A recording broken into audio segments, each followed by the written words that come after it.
Bien, on va donc débuter notre première conférence. Elle a pour thème la santé mentale des enfants et des adolescents, le droit au bien-être. Et pour cette conférence, j'ai le plaisir d'accueillir le docteur Sophie Mas, pédopsychiatre et thérapeute de famille, et Éric Delemare, défenseur des enfants en charge de la promotion et de la défense des droits des enfants. Merci de les accueillir tous les deux, s'il vous plaît.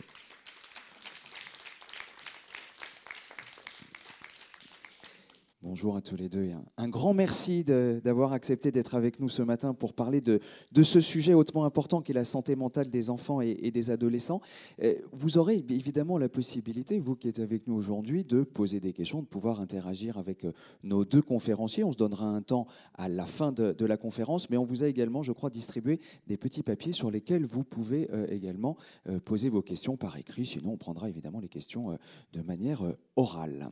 Voilà, alors, depuis 2 ans et demi, l'épidémie de Covid et les mesures mises en place pour la freiner ont bouleversé la vie de tous et particulièrement celle des enfants et des adolescents. Selon l'UNICEF, les enfants et les jeunes pourraient ressentir les effets de cette pandémie sur leur santé mentale et leur bien-être pendant de très nombreuses années. Alors, quels sont les troubles qui ont été développés pendant le confinement? Qu'est-ce qui a fonctionné ou non en matière d'accompagnement des jeunes et de leurs familles? Pouvoir public, corps médical, enseignants, parents, est-ce que nous avons été à l'écoute des jeunes? Quelles leçons pouvons-nous tirer des erreurs commises? Voici quelques-unes des questions auxquelles nous allons tenter de répondre avec vous deux ce matin. Docteur Sophie Mas, vous êtes donc pédopsychiatre et thérapeute de famille. Vous dirigez depuis plus de 20 ans l'unité pour adolescents du centre hospitalier Le Domaine ULB et vous avez participé en 2021 aux interpellations politiques et médiatiques sur la situation de la santé mentale des jeunes. Merci, bonjour d'être avec nous. Bonjour. À vos côtés, Éric Delemare, défenseur des enfants en charge de la promotion et de la défense des droits de l'enfant, adjoint de la défenseur des droits Claire Hédon depuis novembre 2020. Bonjour, Éric Delemare, et merci d'être avec nous. Un petit mot peut-être d'ailleurs sur le défenseur des droits. Quelle est la fonction que vous occupez aujourd'hui? À quoi, permettez-moi de poser la question comme ça, à quoi servez-vous? À quoi on sert, oui. Merci de me poser la question. Alors effectivement, je suis l'adjoint de Claire Hédon, la défenseur des droits, qui occupe ce poste depuis 2020 après Jacques Toubon. Et bien entendu, la défense des droits, c'est une autorité administrative indépendante, constitutionnelle, et qui a pour mission de défendre nos droits et de préserver nos libertés. C'est la raison pour laquelle vous pouvez régulièrement entendre la défenseur des droits à travers, bien entendu, ses prises de parole et positions dans les médias, mais aussi à travers de nombreux rapports, à travers ses avis au Parlement, ses décisions, et bien, sur tous les sujets qui concernent l'ensemble de nos concitoyens et l'ensemble des personnes qui vivent en France, et bien sur les sujets du respect des droits. Et effectivement, les atteintes aux droits sont particulièrement importantes. Ça peut être les questions. Alors les premières principales atteintes aux droits dans notre pays, en tous les cas quantitatives, sont dans les rapports de nos concitoyens au service public et principalement en ce moment du fait de la dématérialisation, c'est-à-dire tous nos concitoyens qui vont abandonner leurs droits parce que le numérique les empêche. C'est clairement l'exemple, pour ne pas faire trop long, des personnes âgées qui sont en forme physique, qui ont toutes leurs capacités et qui se retrouvent dépendantes du fait soit des zones blanches numériques, soit du fait de la complexité ou la complication, voilà, qui, même quand on a un niveau socioculturel je dirais moyen, qui n'a pas eu envie de jeter son ordinateur par la fenêtre quand il se branche sur France Connect, ou qui est obligé d'aller à 2h du matin pour avoir accès aux services publics. Donc voilà, nous travaillons aussi bien entendu sur la lutte contre les discriminations, les lanceurs d'alerte depuis la loi de mars dernier notamment. Et puis nous sommes aussi, c'est pour ça que vous voyez aussi des prises de position qui parfois ne plaisent pas, mais qui sont réelles, prévues encore une fois par la loi. C'est que nous sommes là la défenseur est là pour vérifier que les forces de l'ordre respectent la déontologie. C'est donc l'emploi de la force légitime doit être encadré aussi par la loi. Et puis bien entendu, je termine par ce que je fais, mais ce qui est loin d'être le moins important, puisque c'est l'avenir de notre société, c'est la défense et la promotion des droits de l'enfant. Donc concrètement, depuis que je suis arrivé en 2020, c'est à peu près 8 à 9 000 instructions concernant des enfants, des atteintes aux droits des enfants, atteintes aux droits à l'éducation, à la protection, dans les accès à la santé, on en parlera. Donc c'est-à-dire que à chaque fois, nous rétablissons les enfants dans leurs droits lorsque les institutions qui sont censées prendre en compte les enfants, eh bien, par manque de diligence, par manque de connaissance du droit, parce qu'elles sont prises dans des autres conditions ou dans des temporalités ou des conditions de travail complexes, eh bien, ne vont pas respecter le droit des enfants. Donc là, nous agissons pour rétablir conformément, d'ailleurs ce qui est assez étrange, hein, c'est simplement au regard des lois que démocratiquement nous avons voté, ou les engagements internationaux que la France a pris, et notamment, bien entendu, la Convention internationale des droits de l'enfant. D'accord, mais on reviendra d'ailleurs sur ce sujet-là, puisque le thème de la conférence, hein, c'est bien inscrit, les mots sont là, la santé mentale, et on va parler de droit. Et j'aimerais bien qu'on cadre un petit peu justement ces éléments, on va faire un petit peu de sémantique. On reviendra avec vous, Éric Delmar, sur le droit des enfants, mais j'aimerais qu'on commence par la notion de santé mentale. Selon l'Organisation mondiale de la santé est un état complet de bien-être physique, mental et social, et ne consiste pas seulement en une absence de maladie ou d'infirmité. Ça, c'est pour la dénomination, selon l'organisme, l'OMS, de la santé.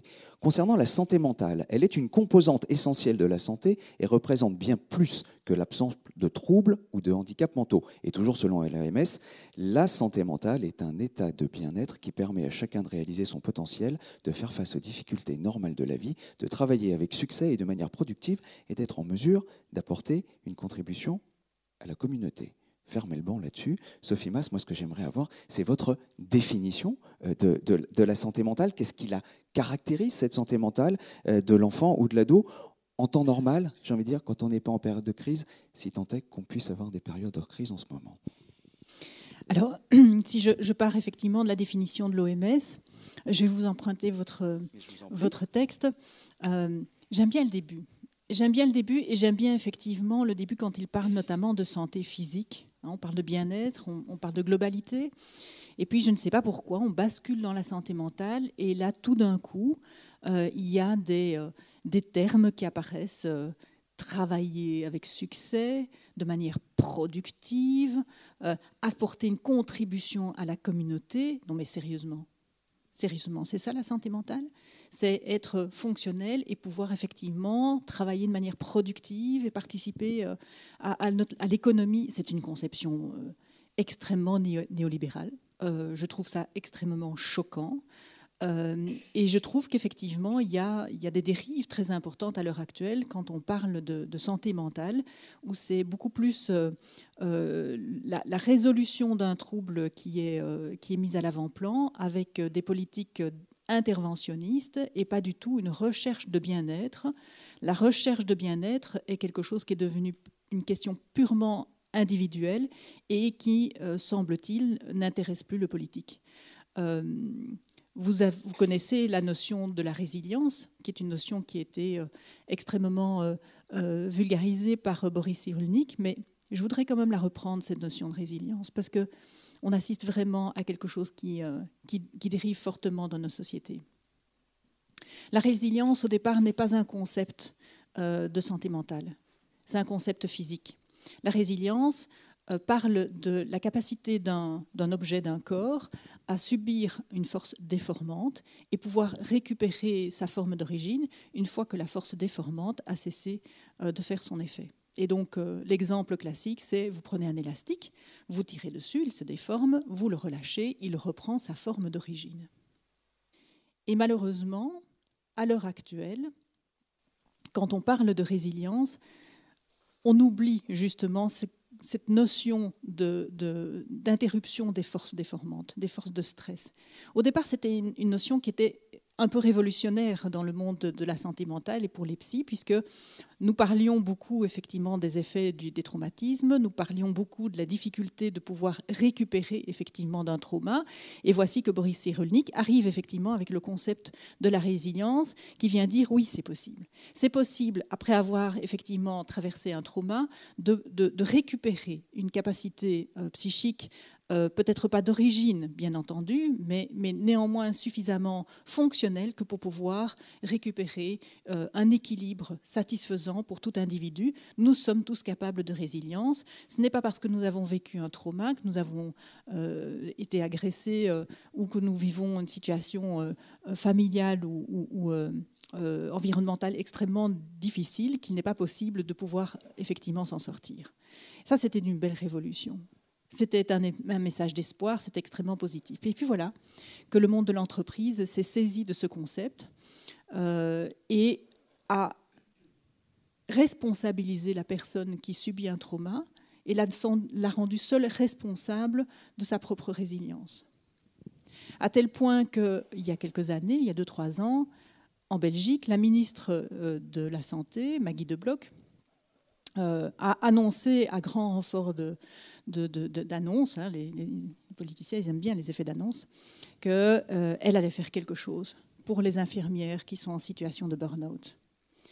Les infirmières qui ont vocation effectivement de s'occuper d'autrui, d'être dans le soin, qui ont vocation de soulager la souffrance, et pas que la souffrance physique, la souffrance psychologique aussi de leurs patients, qui ont le désir d'être au plus près effectivement de l'autre, et qui sont dans des situations de burn-out, vous le savez bien, de plus en plus, parce qu'elles n'ont plus le temps de faire leur travail de manière qualitative, et particulièrement dans l'humain. L'acte technique peut encore être posé vite fait, mais le côté humain est tout à fait sacrifié au rythme de travail qui leur sont imposés. Alors, qu'est-ce que Mme De Blok nous annonce ? Eh bien, les infirmières dorénavant vont avoir droit à 8 séances de psychologie gratuites quand elles sont en situation de burn-out. Et comme ça, elles peuvent retourner travailler dans les conditions extrêmement délétères qu'elles rencontrent, sans que rien ne soit fait, du côté, effectivement, des facteurs de stress. Alors, permettez-moi, parce que vous avez effectivement, et à juste titre, de votre point de vue, cette critique de la vision néolibérale, finalement, de cette définition de la santé mentale par l'OMS. On se retrouve d'ailleurs, j'entends à travers vos propos un petit peu tous les propos qu'on a pu, je ne sais pas si vous connaissez le bouquin Apicratie, justement, qui repose sur tout ça, sur la psychologie positive, et tout ça a été réutilisé aujourd'hui par le monde de l'entreprise, et où chacun doit être responsable et sera responsable de son bonheur hors des contingences de société, etc. Mais ce qui m'intéressait, c'est d'avoir votre définition à vous. Alors, ce qu'est cette santé mentale ? Avoir une bonne santé mentale, au-delà de cette idée de résilience que vous évoquiez là, être en bonne santé mentale, ça veut dire quoi aujourd'hui ?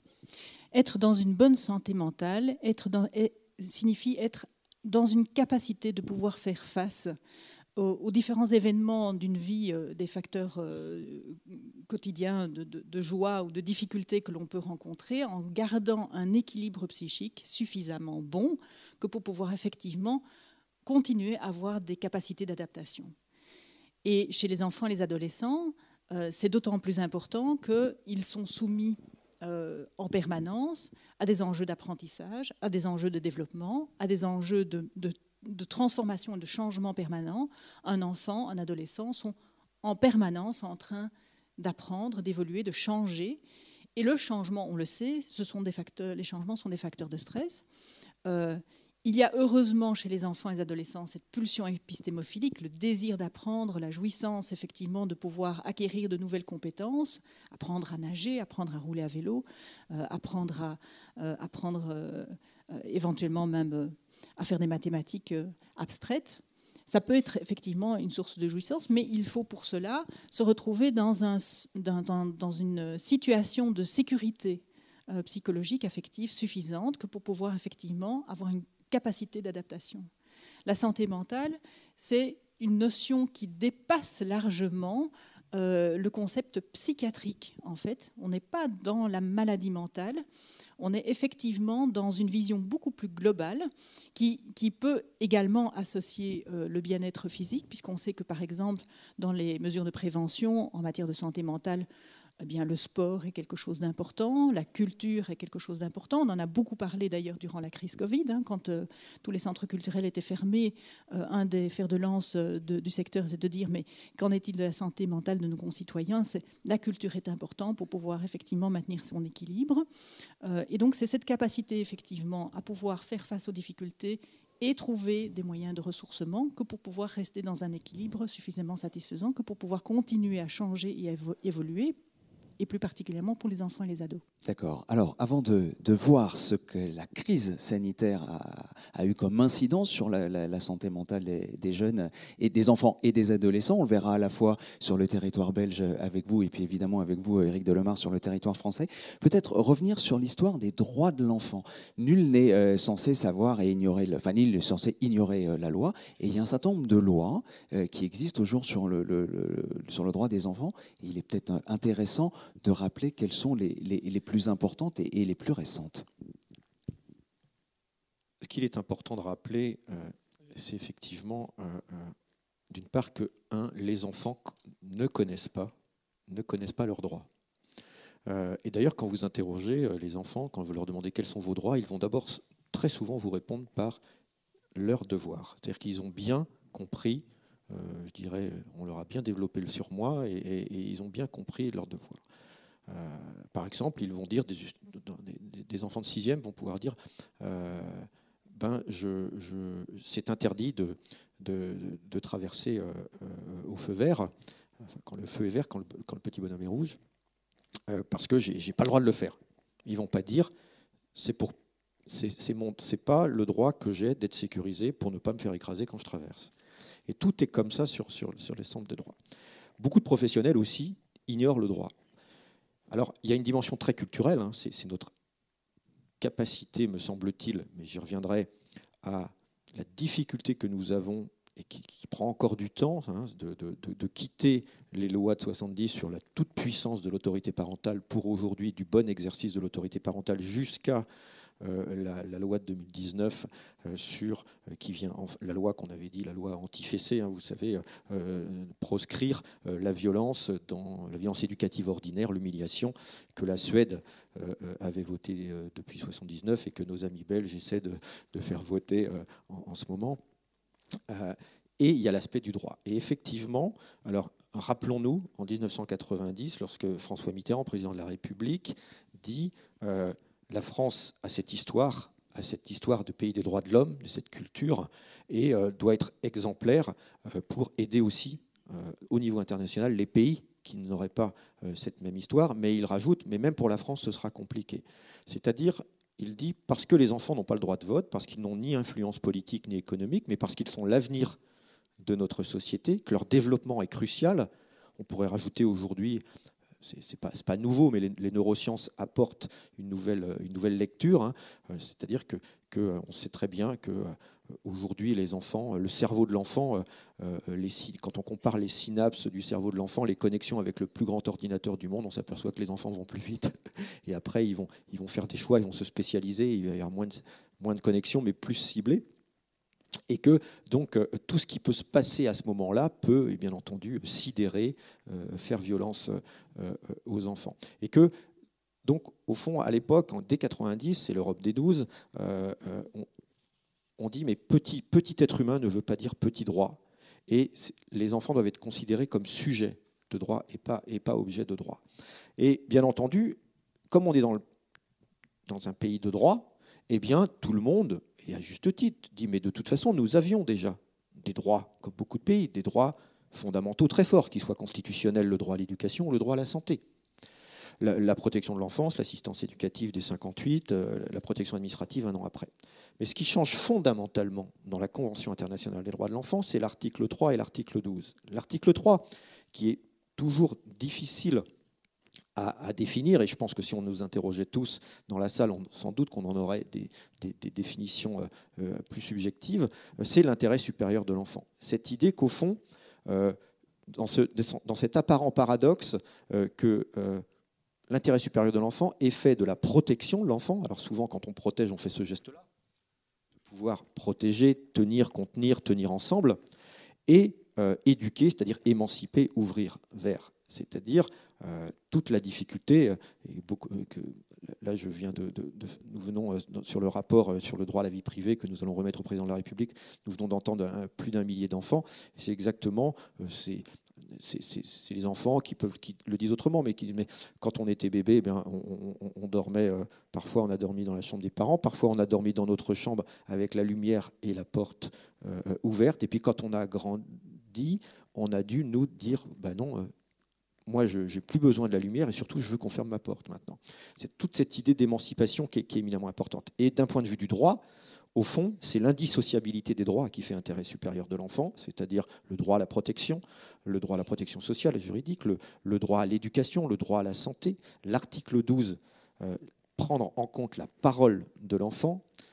L'enfant a le droit d'exprimer ses opinions sur tous les sujets qui le concernent et d'être entendu dans toutes les procédures. Sauf qu'au fond, il y a beaucoup de difficultés pour ça. Il y a la place de l'enfant, c'est-à-dire l'enfant n'est pas toujours considéré comme un alter ego, un autre soi, un autre que soi, et on a parfois du mal à se décentrer de nos propres besoins pour écouter celui de l'enfant, au-delà bien entendu de la protection qui est inhérente. Cette question des droits de l'enfant, elle est cette idée que nous avons aussi des normes, en tous les cas, chaque sphère des droits de l'enfant a été saucissonnée et on méconnaît, souvent les professionnels méconnaissent les âges de discernement ou de consentement. C'est-à-dire que nous, de 18 ans jusqu'à la fin, on est considérés comme très discernants. Vous avez vu, la société va plutôt bien. Mais les enfants, eux, ça ne marche pas comme ça. À 13 ans, consentement à l'adoption. 16 ans, on l'a vu récemment sur la possibilité de se faire vacciner contre l'avis de ses parents, la liberté d'association à 16 ans, on a le Internet 13 ans, mais on peut donner ses données personnelles à partir de 15 ans. Tout le débat sur la loi d'avril 2021 sur protéger les enfants des délits et des crimes sexuels, sur on ne touche pas au corps des enfants à 15 ans, mais l'enfant, sur le plan pénal, lui, il est responsable à partir de 13 ans, mais cette présomption de non-discernement avant 13 ans, elle est pas irréfragable, c'est-à-dire qu'un juge, un magistrat, peut tout à fait décider que l'enfant de moins de 13 ans était responsable, et c'est pour ça qu'on a pu voir dans la presse parfois des enfants de 6 et 7 ans qui avaient commis des actes à l'école. Eh bien, la police avait débarqué le matin, à 7h du matin, pour entendre des enfants de 6-7 ans. Donc on voit bien que tous ces âges de consentement sont très méconnus. Par exemple, en Allemagne, dès 5 ans, un enfant peut être entendu par le juge, l'équivalent du juge des enfants, le juge des affaires familiales, s'il le souhaite. Donc cette méconnaissance des deux articles 3 et 12 qui font vraiment, qui renvoient au fond que l'enfant est digne d'être écouté, digne de sujet de droit, mais ça ne veut pas dire, et c'est notre difficulté, que l'écouter, c'est lui donner raison. Je prends toujours cet exemple au sein des familles aujourd'hui. Nous rentrons tous exténués, éreintés le soir de notre journée, et on a des jeunes enfants qui vont venir qui vont nous poser des questions, et on ne peut plus aujourd'hui répondre oui, non, va dans ta chambre. Pas tout le temps en tout cas. Et encore, quand on le fait, c'est intéressant de voir, quand les enfants insistent, ce qui se passe. Alors, je ne suis pas en train de dire que la famille est une démocratie. Vous avez 3 enfants, vous êtes 2 adultes, ou 2 enfants, 1 adulte. Ce n'est pas les enfants qui ont raison parce qu'ils sont plus nombreux. Je dis simplement qu'il est intéressant de voir ce qui se passe quand les enfants insistent, quand les enfants continuent de poser cette question alors que vous êtes dans cet état de fatigue. Et qu'à un moment donné, on va employer la force. C'est-à-dire, on va prendre le bras, on va empoigner simplement parce que l'enfant insiste. Ce que nous ne faisons pas entre nous, enfin, je ne pense pas dans nos contextes professionnels ou ailleurs. Et cette idée que le corps de l'enfant peut être touché en permanence comme ça, et on déculpabilise les adultes. Et donc, c'est bien entendu, il faut sécuriser, il faut avoir le nom est très... Je pense que vous savez, vous direz mieux que moi, mais il faut bien entendu que l'enfant puisse identifier la règle, puis être sécurisé par le nom, et il n'y a pas besoin de faire un long discours à chaque fois, mais en tout cas, c'est l'emploi. Voilà. Ce qui a donné d'ailleurs la loi de 2019 dont je parlais tout à l'heure. Donc, il y a vraiment à la fois un aspect culturel qui fait que nous ne sommes pas encore situés des sociétés aussi moderne que nous le sommes quand on parle d'astrophysique ou de numérique, mais en matière de droits de l'enfant, il y a encore voilà. Donc, article 12, article 3 de la Convention internationale des droits de l'enfant qui me paraissent fondamentaux. Voilà, et des articles évidemment sur lesquels nous reviendrons, puisque l'on va évoquer maintenant quelle a été l'écoute ou la non-écoute d'ailleurs des enfants et des adolescents pendant cette période de crise sanitaire. Peut-être redonner un petit peu des éléments de contexte. Alors, pas trop long non plus, puisqu'on a toutes et tous vécu de toute façon cette situation de confinement, mais peut-être, Sophie Mast, nous dire comment ça s'est passé en Belgique à partir du moment où la crise est arrivée sur le territoire, et puis également le confinement. Rappelez-nous un petit peu les étapes chez vous, on les rappellera avec Éric Delemare après, et on regardera tout ce qui est ensuite écoute de l'enfant et impact sur la santé mentale. Alors c'était très intéressant parce qu'on pose toujours la question, mais est-ce que vraiment la santé mentale des enfants, des adolescents est-elle à ce point liée au contexte ? Est-ce qu'ils sont à ce point impactés par ce que les adultes peuvent vivre ? Mon Dieu, ma foi, ils sont dans leur monde, ils jouent. À la limite, ils sont dans leur chambre, ils sont toujours sur leur PC, ils chattent avec les copains. Ils ne vivent pas à la limite dans le même monde que nous. Eh bien, c'est évidemment tout à fait faux. La première chose que nous avons immédiatement remarqué du côté de la santé mentale, c'est pendant la première période du lockdown. En Belgique, ce lockdown a duré 2 mois, donc tout le monde chez soi, possibilité de ne sortir que pour des soins médicaux et pour des achats alimentaires. Toute l'économie était à l'arrêt, tout le monde était cloîtré à domicile.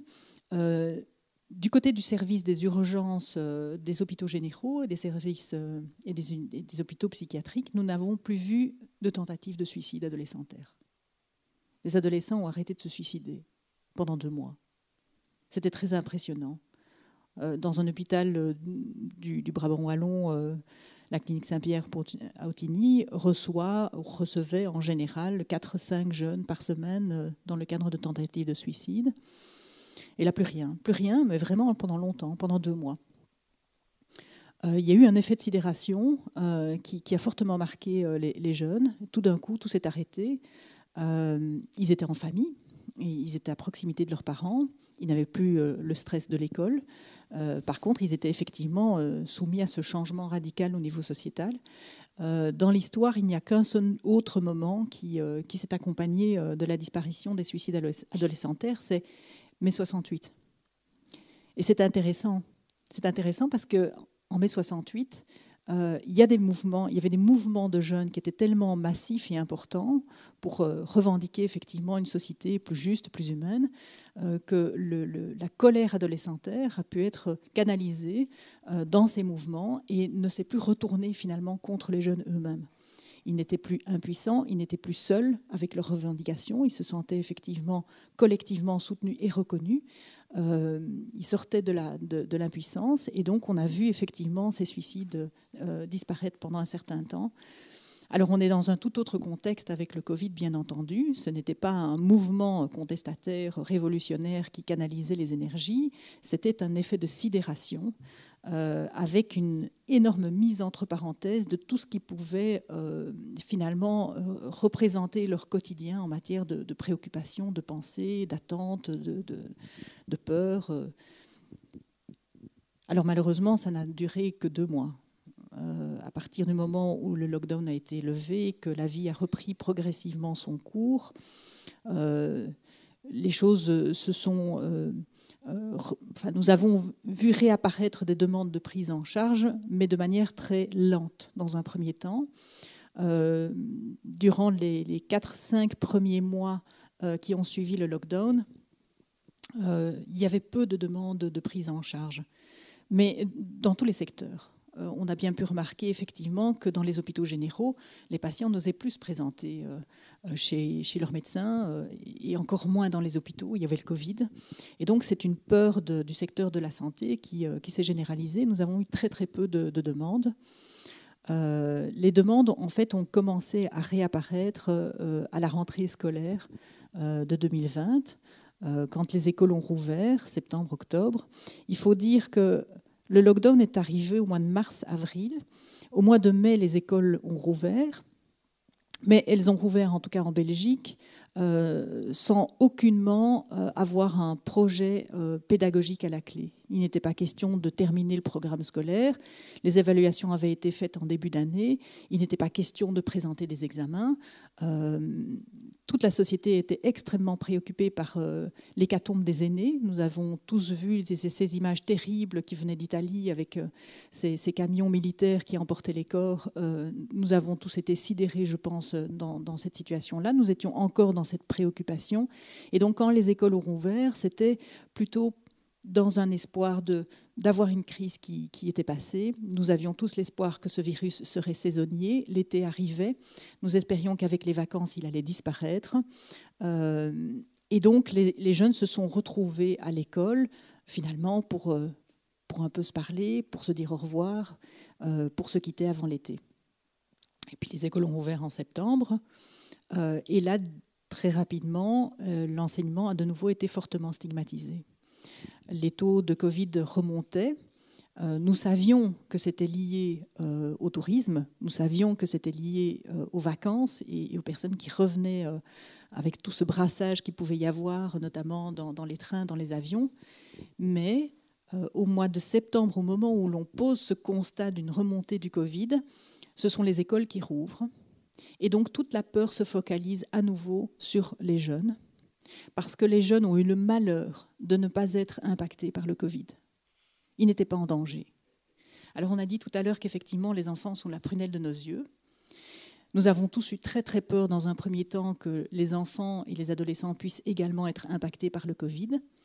Quand on s'est rendu compte qu'à que de rares exceptions près, ce n'était pas le cas et qu'ils n'étaient pas en danger, ils ont immédiatement basculé dans l'esprit général, dans le camp des dangereux. Ils n'étaient pas en danger, ils sont devenus dangereux pour la collectivité. Ils étaient source de contamination. Et c'est un message qui a été terriblement martelé. Et qui a été d'autant plus martelé que, passé le premier cap de ce Covid qui nous est tombé dessus et qui a mis toute la société sous cloche, on a commencé à rouvrir par secteur.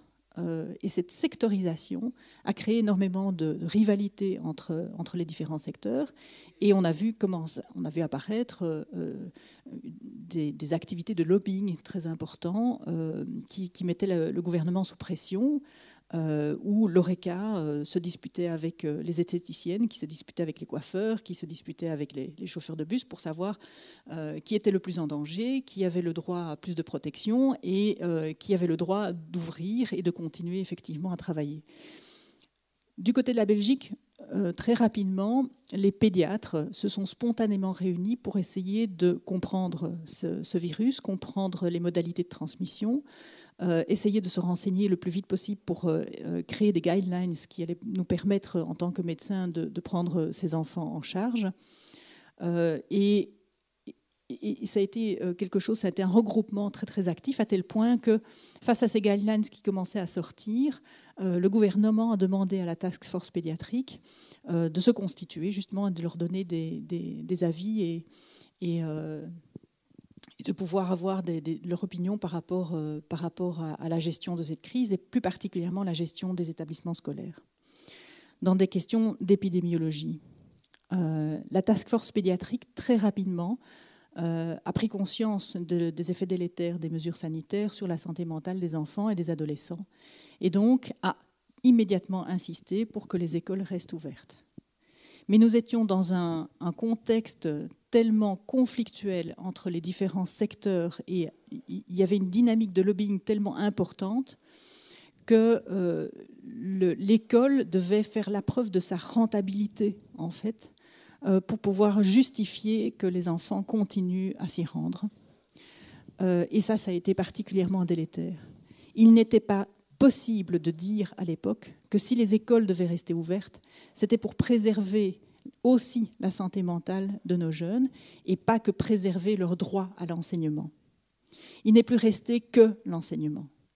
Et à partir de ce moment-là, je dirais, c'est cette préoccupation-là qui a pris sur le devant de la scène, et tout a été mis en place pour que l'enseignement perdure, sans tenir compte des effets délétères sur la santé mentale des jeunes. Nous avons basculé à ce moment-là dans un enseignement hybride à partir de la 3e année du secondaire. Les enfants de première et deuxième, enfin, on a un système différent. Donc, en Belgique, on rentre en secondaire à l'âge de 12 ans et on compte 1, 2, 3, 4, 5, 6 de manière très très simple. Donc, les plus petits, les 13, 14, ont continué à aller à l'école en présentiel durant toute la crise. À partir de la 3e année du secondaire, l'enseignement a basculé en alternance présentiel, distanciel. Ça veut dire que les enfants avaient des cours par écran interposé. Et ces cours avaient pour finalité de leur permettre d'acquérir la matière et de suivre le programme officiel. Il n'y a pas eu d'adaptation de programme à ce moment-là.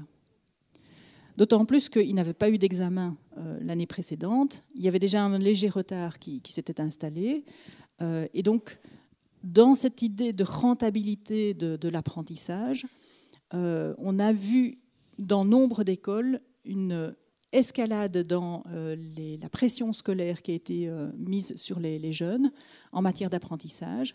Les cours étaient donnés essentiellement en distanciel, cours théoriques, et donc les enfants passaient leur journée à essayer d'ingurgiter une matière qui leur était inconnue. Et lorsqu'ils se rendaient à l'école, on a vu apparaître une tendance à leur faire passer les interrogations, parce qu'on les suspectait de triche si on le faisait en distanciel. Et donc, quand ils arrivaient à l'école n'était pas un lieu de ressourcement, l'école n'était pas un lieu de resocialisation comme on pouvait l'espérer. Or, on avait gardé les écoles ouvertes en partie pour ça. D'accord, justement, on reviendra sur cette notion de socialisation qui a été totalement perdue à cause de l'enseignement en distanciel.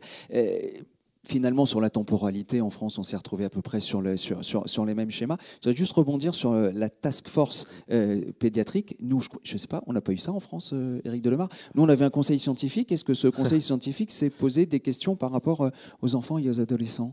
Assez tardivement, au fond, mais pas dans le premier confinement. Le premier confinement, 17 mars 2020, le défenseur des droits et le défenseur des enfants sont très vite... interpelle très vite les ministères parce que, fermeture des écoles. L'école, c'est entre 38 000 et 40 000 informations préoccupantes par an. Donc c'est vraiment là où il y a un vrai rôle de prévention et de protection de l'enfance. Donc forcément, le risque, à ce moment-là, c'est l'augmentation des violences intrafamiliales et les conséquences sur les violences faites aux enfants. Je dirais qu'on est tout de suite, nous, impactés par la question des plus vulnérables, ou sans parler de vulnérables, c'est-à-dire ce que la société rend vulnérable parce qu'elle a du mal avec la différence. Donc ce sont des familles monoparentales à qui on refuse, à qui on demande de laisser leur enfant à l'entrée des supermarchés parce qu'il n'y avait qu'une personne qui pouvait faire ses courses. Ce sont les établissements médico-sociaux qui se questionnent au fond, qui sommes-nous ? Sommes-nous des écoles et devons-nous fermer ou sommes-nous des établissements aussi de soins ? Et donc là, on a quelques ARS qui donnent des consignes, mais au final, 99% des établissements médico-sociaux ferment. Donc toute la question des enfants en situation de handicap, les familles sont hyper inquiètes, la dimension de l'accompagnement. Et puis, tout de suite, on voit toute une catégorie d'enfants dont, au fond, on ne parle jamais dans les médias, sauf pour dire que ça va très mal, c'est la protection de l'enfance. Et notre incapacité à voir comment les dispositifs qui s'occupent des plus vulnérables profitent un peu à tous. Je pourrais prendre l'exemple des écoles Montessori qui au début étaient des écoles pour les plus vulnérables et qui aujourd'hui sont des écoles pour fils de bobo. Eh bien, on a 60 000 enfants qui vivent dans des maisons d'enfants à caractère social, protection de l'enfance. Personne n'est allé voir si dans ces MEX-là, dans ces foyers de l'enfance, il y avait plus de clusters ailleurs. Et en fait, il n'y en a pas. Pour avoir discuté avec nombreux professionnels médicaux, puisqu'à l'époque, il y a les enfants qui restent hospitalisés en pédiatrie, mais du côté du médico-social, c'est fermé. La protection de l'enfance, les enfants y sont. Les établissements de protection judiciaire de la jeunesse, eh bien, on voit des sessions de CER et de CEF qui s'arrêtent. On a des jeunes qui sont incarcérés et les peines sont raccourcies du fait de ces risques sanitaires. Et quand on voit l'état des prisons et l'accès à la santé, bien entendu, on peut le comprendre. Mais on a ces 60 000 enfants en MEX. Et je pense que si on avait regardé là, dès la première, dès ce qui s'était passé, on aurait pu peut-être tenter au moins de sécuriser l'école pour éviter de penser tout le temps que les enfants ont été, parce qu'il n'y a que réservoir à Covid. Du côté de la pédiatrie, alors moi j'ai pas les mêmes données et je ne peux pas les comparer sur la question des suicides. On l'a après nous cette question-là. Mais ce qu'on observe tout de suite, tous les services de pédiatrie de France disent on a, grâce aux gestes barrières, on n'a jamais eu aussi peu d'hospitalisation d'enfants pour bronchiolite, affection pulmonaire, bronchite, grippe, etc. Et bien sûr, après, et on le voit aujourd'hui, on en parlera, aujourd'hui, 1 an après le pic d'hospitalisation pour Covid, on a toujours ce pic d'hospitalisation dans les services pré-ado, pour troubles de l'humeur, on en parlera tout à l'heure. Donc on a cette période-là caractérisée qui, pour les plus vulnérables. Et puis, on a très vite, dès septembre, alors on a des enfants qui, effectivement, pendant toute cette période, de mars, mais jusqu'à septembre, en fait, on a plein d'enfants qui ne vont pas avoir non plus accès aux vacances. C'est-à-dire tout ce qui est colonie de vacances, tout ce qui est dispositif, éducation populaire. On a les services d'accueil petite enfance, toutes ces parents et toutes ces mamans monoparentales qui sont hyper inquiètes du fait de la fermeture des unités d'accueil petite enfance. On a tout ça. On a aussi un certain nombre de paradoxes. On a beaucoup d'enfants victimes de harcèlement scolaire qui sont enfin tranquilles pendant la fermeture de l'école. On a tout ce bain-là et on se dit comment... Et donc, dès le 11 mai, on a ces reprises d'école à temps partiel, et là, les enfants vont revenir contaminés et vont venir empiéter ce déconfinement, au fond. Donc, on a des choses aberrantes. On a dans des collèges, des 6e, 5e, 4e, 3e qui peuvent reprendre, mais on a des classes Ulysse qui ne reprennent pas.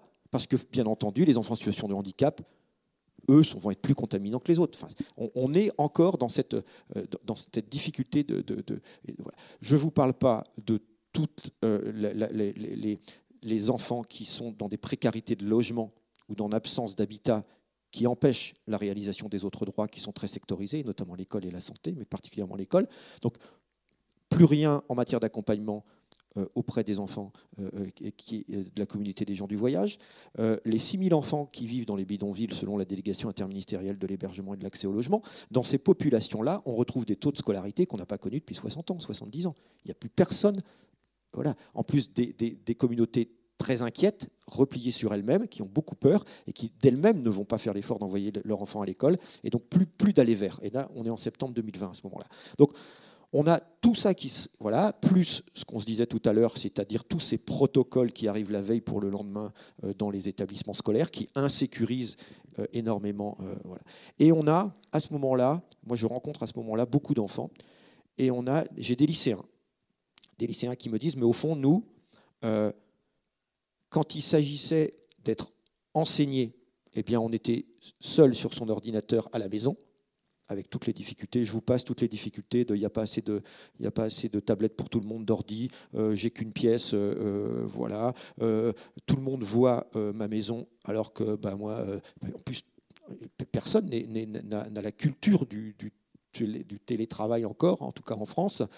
Et puis donc certains profs, certains élèves me disent, le prof, lui, on ne le voyait pas, il avait mis nous, voilà. Et ce que vous disiez, c'est-à-dire quand les enfants reviennent en pleine réforme du bac, au lycée, c'est pour être évalué, faire des évaluations, et personne ne nous a demandé comment on avait vécu ça. Au collège, les enfants me disent, mais on se faisait engueuler toute la journée parce qu'on portait mal le masque. Est-ce que vous, monsieur le défenseur, vous vous faisiez engueuler? Je dis, non, les gens n'osent pas. Et pourtant, à cette époque-là, je commence à mettre des lunettes. Et donc, j'ai la buée tout le temps, ça m'énerve, je le porte très mal. Mais les enfants, eux, on a la médiatrice de l'éducation nationale pourrait vous dire qu'elle a reçu des centaines, des milliers de saisines pour des enfants qui se sont fait sanctionner. Tout le monde a joué à l'apprenti médecin, au fond. Et donc, ces enfants qui étaient... voilà. Donc, les enfants, au fond, m'ont dit, on s'est inquiété, et on nous a, ils ne le disent pas comme ça, mais on nous a inquiétés et culpabilisés pour la vie de nos grands-parents. On s'est inquiété pour le travail et le salaire de nos parents. Et qui s'est inquiété pour nous? C'est-à-dire que ces enfants, ils sont adaptables, réadaptables, on peut les poser, les déposer, les déplacer en permanence. Et à ce moment-là, et c'est tout l'enjeu, et tout ce que je vous dis là n'est pas tant pour juger ce que nous avons vécu tous ensemble de manière sidérante, mais c'est mon inquiétude et de voir comment cette crise-là n'a pas forcément fait jurisprudence et retour d'expérience. C'est-à-dire, et c'est pour ça que dans le comité d'experts qui a été mis en rang, on ne pense pas aux enfants. On a par exemple la présidente de la Société française de pédiatrie, qui est épidémiologiste, et qui en plus aurait pu... voilà. Et on ne pense pas à cela, quoi. Donc effectivement, des enfants qui aujourd'hui continuent d'aller mal, et on en parlera, parce que pour eux la crise n'est pas terminée. N'est pas terminée, effectivement, c'est ce que disait tout à l'heure l'OMS, ça peut durer pour un certain temps. On va revenir justement sur cette période où on retrouve un peu d'enseignement sur un format hybride entre le présentiel et le distanciel, vous l'évoquiez tous les deux, quand on se retrouve à revenir sur l'établissement, c'est au moment où il y a des contrôles, des évaluations, donc évidemment il y a de la pression, donc c'est compliqué à gérer, et puis il y a surtout un élément important, c'est que pendant tout le temps où on est en distanciel, en fait, on n'a plus la socialisation, qui est un élément très important, Sophie Mas, dans le développement des adolescents. Il y a besoin de ce contact, il y a besoin de parler ensemble, et là, c'était évidemment totalement bridé. Alors, effectivement, vous faites allusion à ces enfants qui sont déjà en situation de précarité, qui sont dans des établissements, et c'est des établissements qui ont dû évidemment se refermer sur eux-mêmes, et donc on a eu très très peu de vision sur ce qui s'est passé. Je peux vous dire ce qui s'est passé. Pendant le lockdown, je peux vous dire effectivement ce qui s'est passé dans l'unité d'hospitalisation pour adolescents que je dirige, puisque ces unités ont continué à fonctionner. Alors heureusement, la moitié des jeunes qui étaient hospitalisés à ce moment-là, au moment où le lockdown est arrivé, étaient en cours de prise en charge. Et donc, tous ceux qui pouvaient écourter leur hospitalisation, rentrer à la maison et vivre cette période en famille l'ont fait. Les quelques rares jeunes qui se sont retrouvés coincés à l'hôpital se sont retrouvés dans une situation catastrophique, en fait. Donc il faut vous imaginer, vous êtes un adolescent, vous êtes hospitalisé en psychiatrie, vous allez déjà mal. Et voilà qu'on vous annonce que vous ne pouvez plus recevoir de visite. Vous ne pouvez plus rentrer en week-end avec vos parents. Vous ne pouvez plus être à proximité physique des autres jeunes. Vous ne pouvez pas sortir du bâtiment, parce qu'à l'époque, on ne pouvait sortir qu'en famille, et famille nucléaire. Et donc, quand un éducateur tentait de sortir avec une dizaine de jeunes qui vivaient ensemble, immédiatement, il était dénoncé par le voisinage et la police arrivait. Donc, ces jeunes ne pouvaient plus sortir de l'établissement.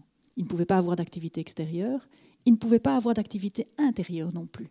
Nous connaissions mal les modalités de transmission de ce virus, nous n'avions aucune mesure de protection, nous n'avions aucun matériel de protection. Et donc, nous ne pouvions pas organiser non plus d'activités ludiques, de jeux de rôle, de jeux de société, puisqu'on ne pouvait pas faire passer d'objets de main en main ou de pied en pied, pas d'activités sportives. Et donc, très rapidement, dans les établissements hospitaliers, la question n'a plus été de savoir comment nous allions encore pouvoir être thérapeutiques. Nous ne l'étions plus. La question était de savoir comment nous allions éviter de devenir maltraitants. Et nous avons dû très rapidement réfléchir justement à ces mesures sanitaires pour les réhumaniser un tout petit peu. Ça a été fait dans la plupart des établissements. Les jeunes étaient extrêmement dociles. Très rapidement, ils ont intégré effectivement cette notion de dangerosité qu'ils pouvaient représenter pour les autres. Cette docilité a très rapidement inquiété les pédopsychiatres, bien entendu. Un adolescent qui bronche pas, qui bouge pas, qui est obéissant, c'est toujours très inquiétant. Par contre, la colère se trouvait immédiatement du côté des soignants.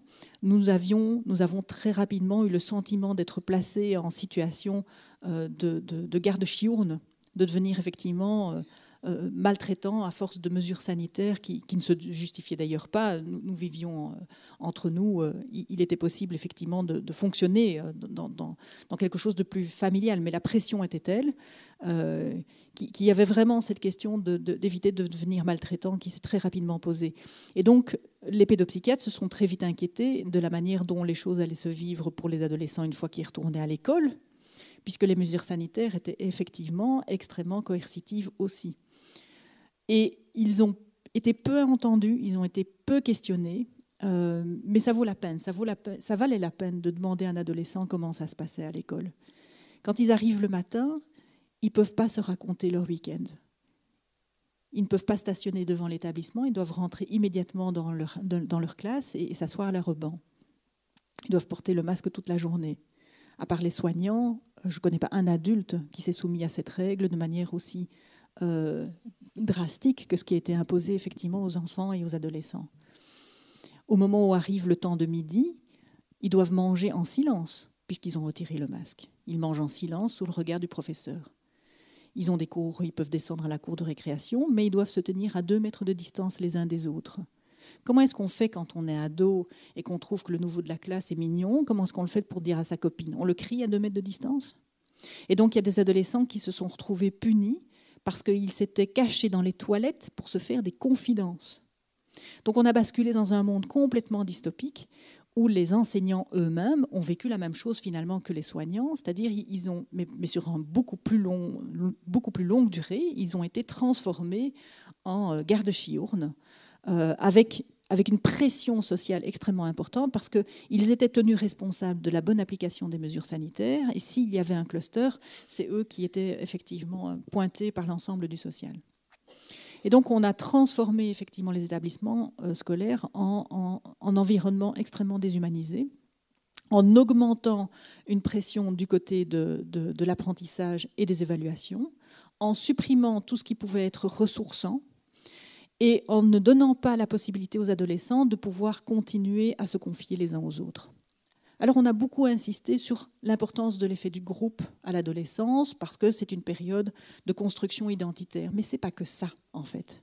Ce que nous avons vu apparaître à partir du mois de janvier 2020, c'est une vague de décompensation psychosociale massive et très brutale.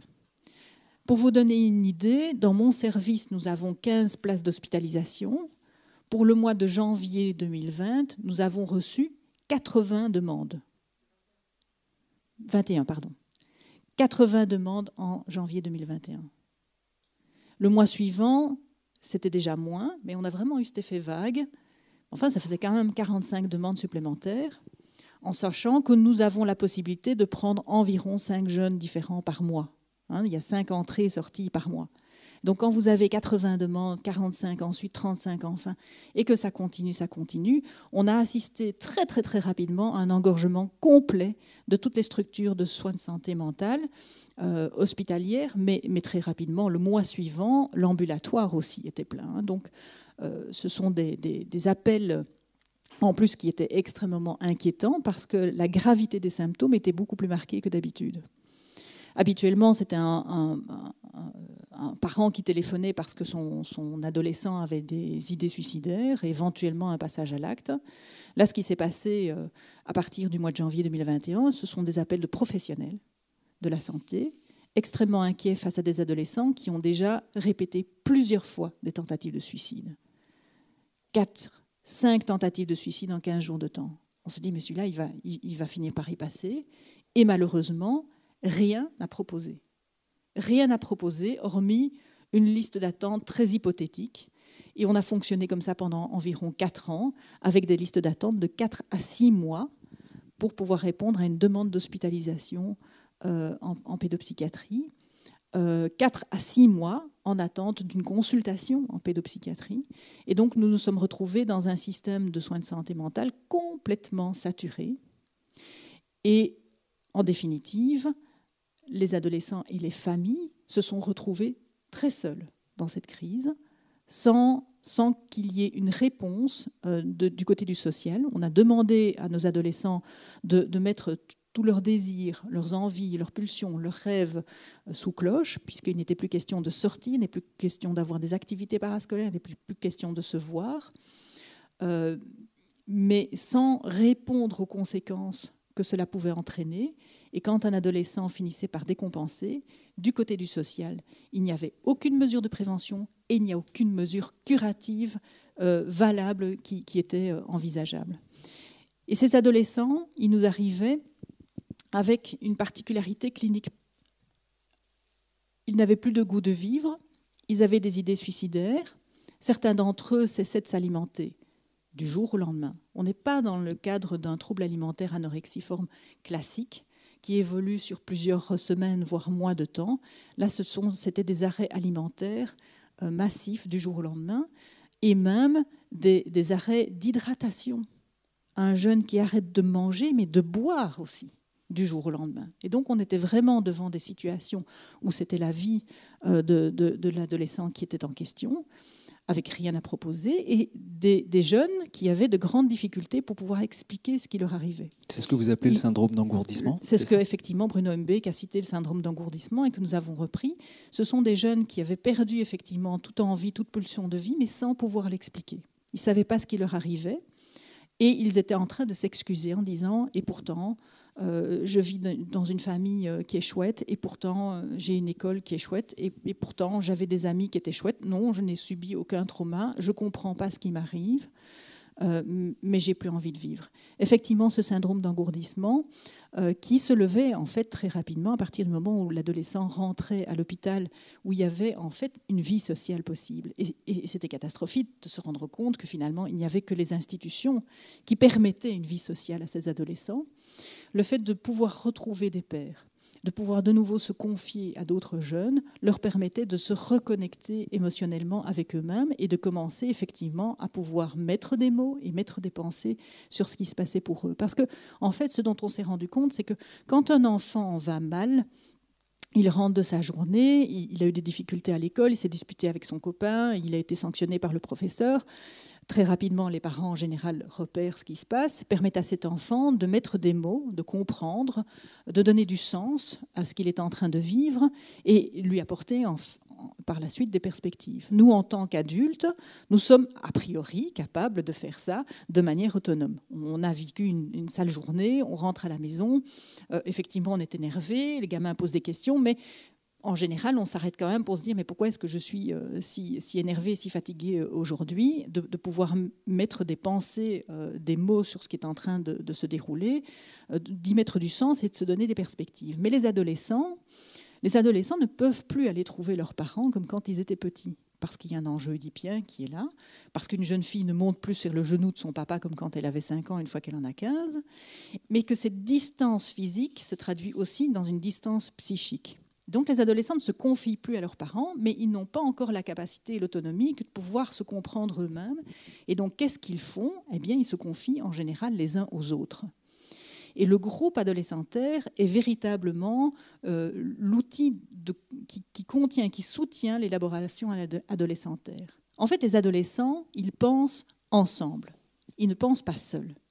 Et à partir du moment où vous augmentez les facteurs de stress, vous diminuez les sources de ressourcement et qu'en plus vous les empêchez de penser, eh bien effectivement ces adolescents, coupés de leurs émotions et en train d'accumuler de plus en plus de facteurs de stress, finissent par ne plus avoir de pulsion de vie sans même en comprendre l'origine.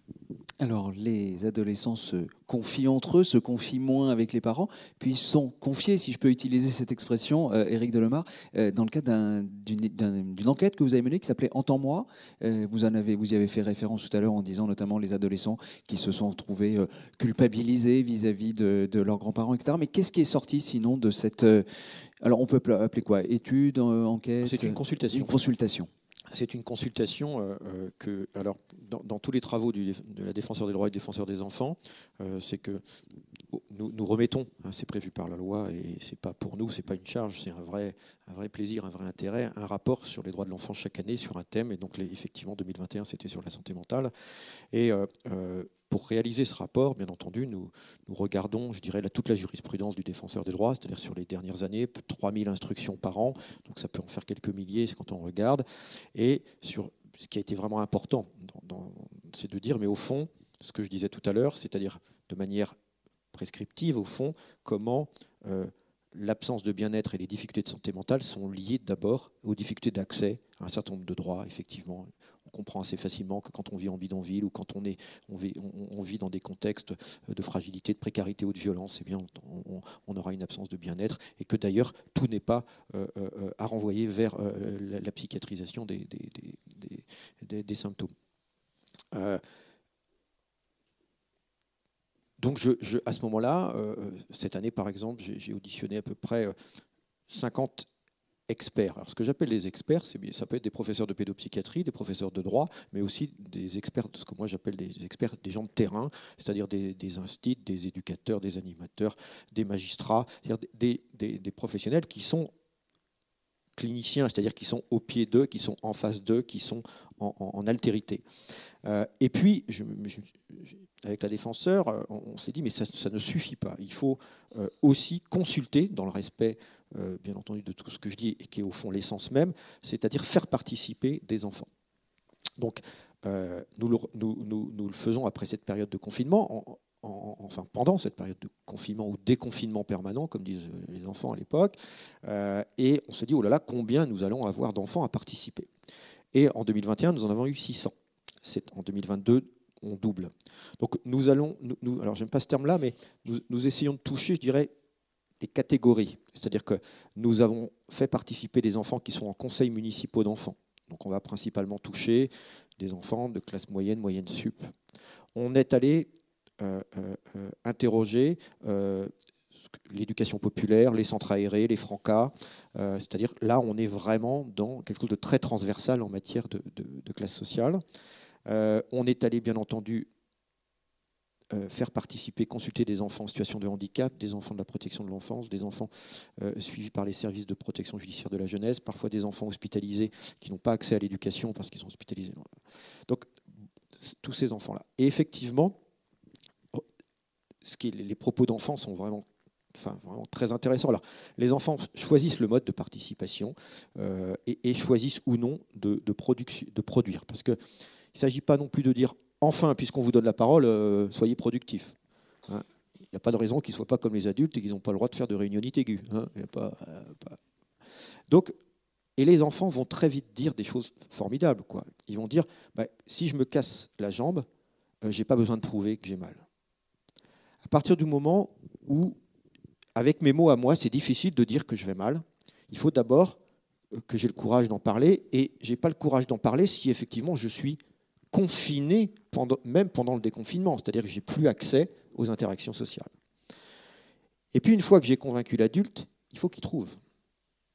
Et quand vous avez, en fonction des départements, de 6 mois à 2 ans d'attente pour une consultation en centre médico-psychologique, que les maisons des adolescents, alors il y en a de plus en plus, et ça a d'ailleurs été repris par le président de la République suite à une recommandation que nous avions faite, c'est-à-dire de pérenniser les budgets des maisons des adolescents qui, chaque année, doivent courir, puisque c'est des budgets transversaux, un peu de département, un peu d'ARS, un peu de protection judiciaire de la jeunesse, etc. Donc, de faire en sorte que ces enfants puissent avoir accès, et les enfants sont éminemment dépendants des adultes pour avoir accès à la santé.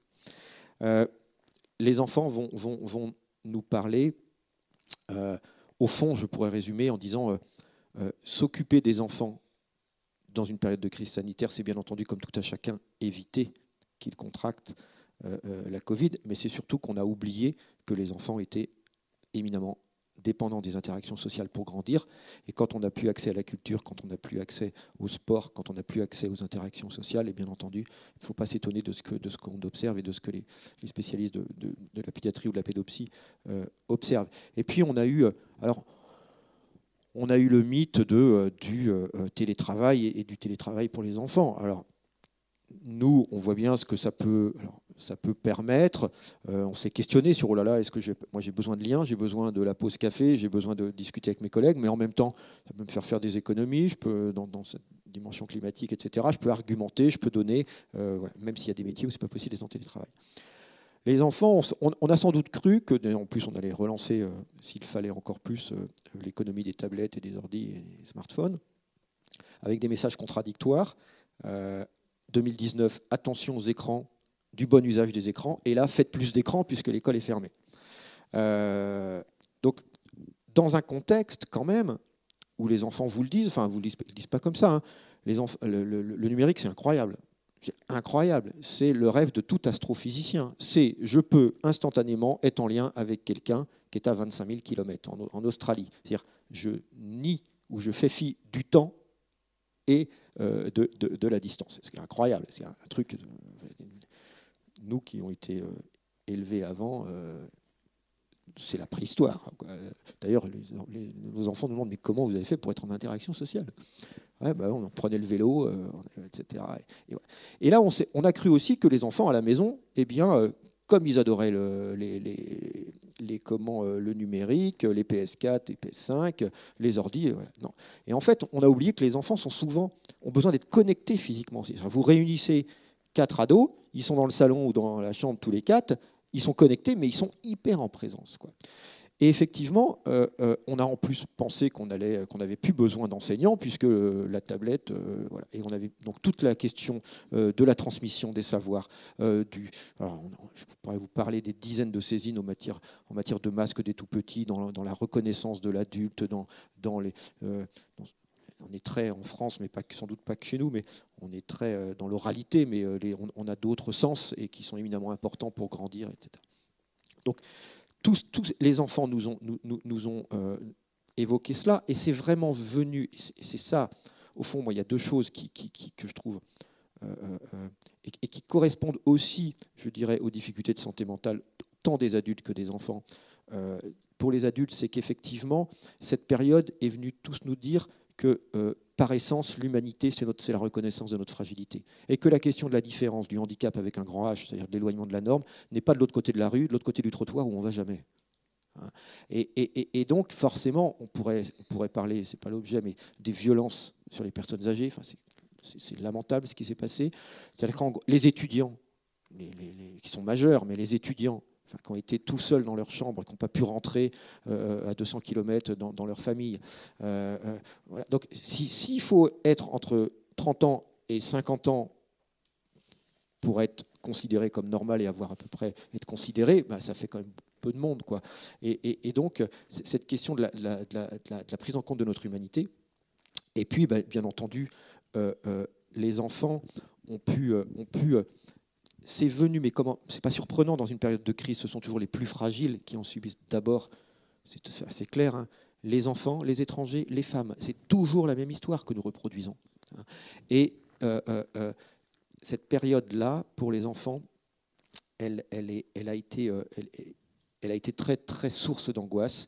Et je crois que l'enjeu, c'est comment demain, nous, adultes, nous allons pouvoir filtrer un peu plus collectivement nos angoisses pour que les enfants puissent grandir. Alors justement, ça sera la dernière partie de nos questions autour de... Alors vous le disiez tout à l'heure, Éric Delemare, le problème c'est qu'on n'a pas forcément fait de Rex et de jurisprudence de ce qui s'est passé, mais peut-être peut-on en tirer des enseignements. Mais avant cela, j'aimerais peut-être qu'on passe la parole à la salle, s'il y a des questions ou des témoignages, parce que j'ai entendu de temps en temps quelques rumeurs, j'ai aperçu des acquiescements au propos de nos deux conférenciers. Est-ce qu'il y a des questions sur ou des remarques sur ce que vous avez pu vivre en tant que professionnel sur cette période?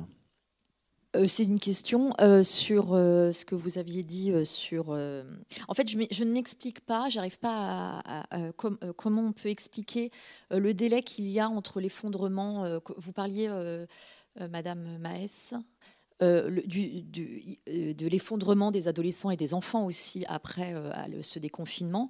Mais je trouve que le délai, on en parle encore de cet effondrement, qu'il y a encore, on observe, nous en tant que professionnels, et c'est lié, enfin en tout cas les professionnels de santé le lient à ce confinement et ce déconfinement, encore aujourd'hui, et j'arrive pas à m'expliquer ce long délai, parce que mine de rien quand même le temps passe, on a déconfiné et on a un retour à la normale quand même depuis maintenant pas mal de temps. C'est vrai qu'on a... Enfin, quand j'en entends encore parler, je me dis c'est dingue... Ça me paraît très loin, en fait. Quand on y pense, ça me paraît très loin, mais en fait, c'est très proche. Mais je trouve que le délai est long et je n'arrive pas à m'expliquer ce délai, en fait, entre l'effondrement d'enfants aujourd'hui et ce qu'ils ont vécu il y a... voilà. Je suis claire ? Oui, tout à fait. Donc, effectivement... dans un premier temps, nous avons vu arriver des jeunes, donc à partir du mois de janvier 2021, nous avons vu arriver des jeunes qui avaient des difficultés par le passé et où la crise Covid, passé le temps de sidération, a commencé effectivement à réaugmenter les facteurs de stress et à provoquer une décompensation chez les plus fragiles à ce moment-là. Au fur et à mesure que le temps avançait, ce syndrome d'engourdissement prenait de plus en plus d'ampleur. Donc on commençait d'abord à décompenser des jeunes qui avaient déjà des difficultés par le passé, on bascule en distanciel, il y a une pression scolaire qui représente la goutte d'eau qui fait déborder un vase qui est déjà bien plein. Et puis au fur et à mesure que l'année continue à s'écouler, on voit arriver une nouvelle catégorie de jeunes qui en fait en général ne se retrouvent pas dans les structures de soins de santé mentale et sûrement pas hospitalières. Des jeunes issus de bons milieux, fréquentant de bonnes écoles et qui en fait se retrouvaient dans un enseignement que l'on dit élitiste, c'est-à-dire qui écrème pas mal et dont seuls les plus forts survivent. Eh bien, effectivement, ce système élitiste a fait énormément de dégâts dans une catégorie de jeunes qui, en général, tiennent le coup.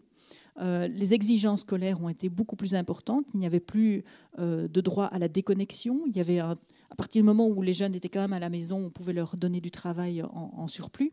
Il y avait des exigences de travaux scolaires à fournir qui étaient envoyés le dimanche soir pour le lundi matin, des interrogations qui étaient annoncées à la dernière minute.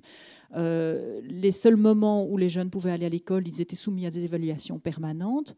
Et donc, effectivement, ce sont des jeunes qui ont commencé à aller de plus en plus mal, mais sachant qu'ils font partie d'une population qui est plutôt favorisée et donc n'ayant pas le droit de se plaindre. Ce sont des jeunes qui ont vraiment tenté de tenir le coup pendant très très longtemps parce qu'ils ne s'autorisaient même pas à éprouver des difficultés, étant donné qu'ils sont a priori dans de bonnes écoles, dans de bonnes familles, et que d'autres sont bien plus défavorisés qu'eux-mêmes. Ils étaient au courant effectivement des fermetures par secteur, etc.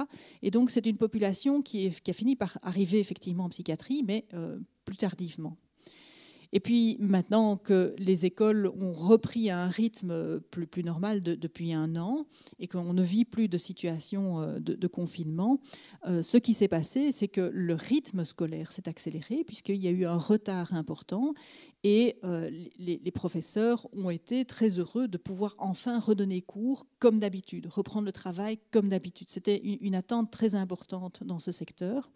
Mais reprendre le travail comme d'habitude, c'est reprendre le programme tel qu'il est pensé en situation normale. Et il est déjà difficile à suivre.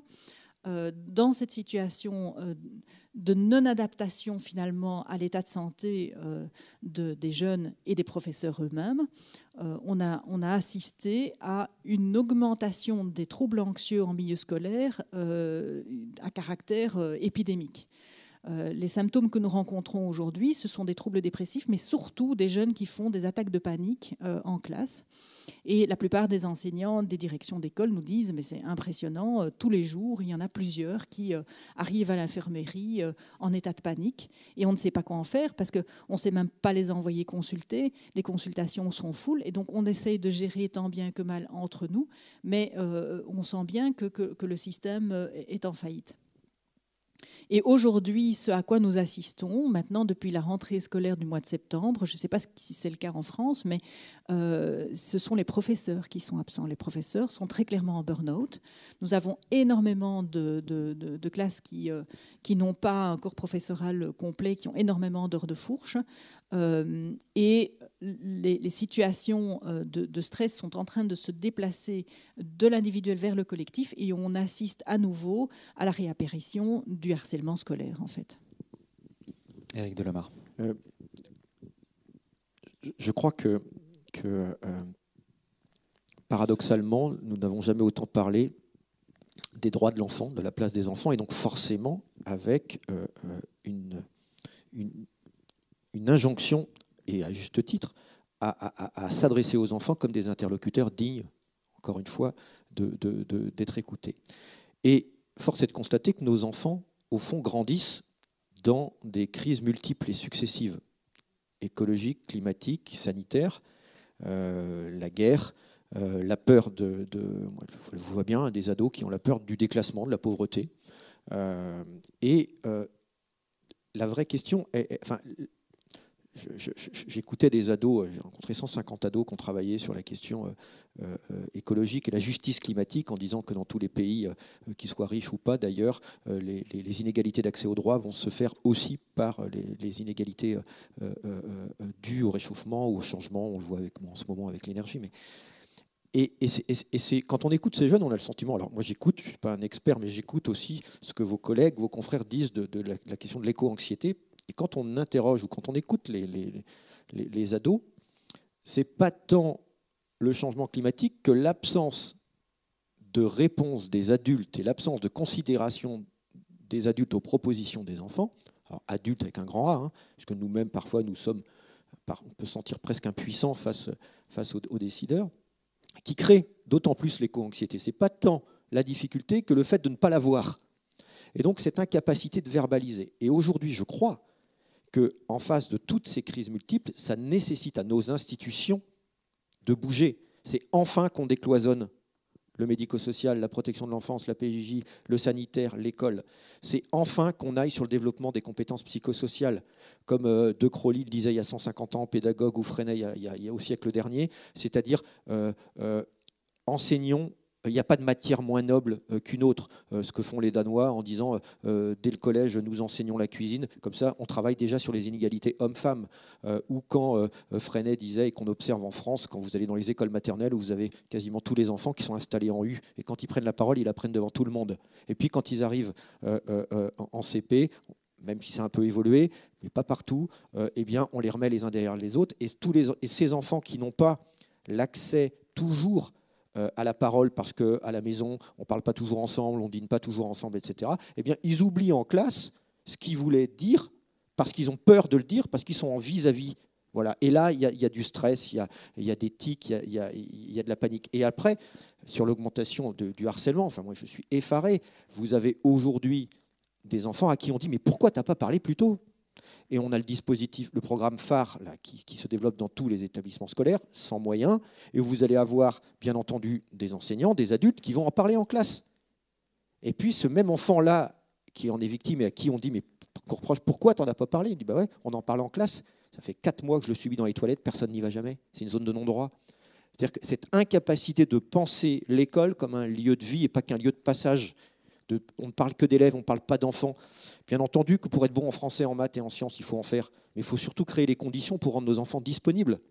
Et donc forcément, quand pour les enfants, c'est déjà difficile, donc imaginons le virage inclusif, la situation des enfants en situation de handicap à l'école, où ils sont encore plus fragilisés. Donc il y a ce besoin de réformer nos institutions dans un décloisonnement, et enfin de donner aux enfants des compétences. Donc là, c'est des compétences qu'il faut aussi acquérir en matière de formation pour les adultes, pour que la société change, pour s'adresser aux enfants, pour qu'ils s'adaptent au monde dans lequel on vit.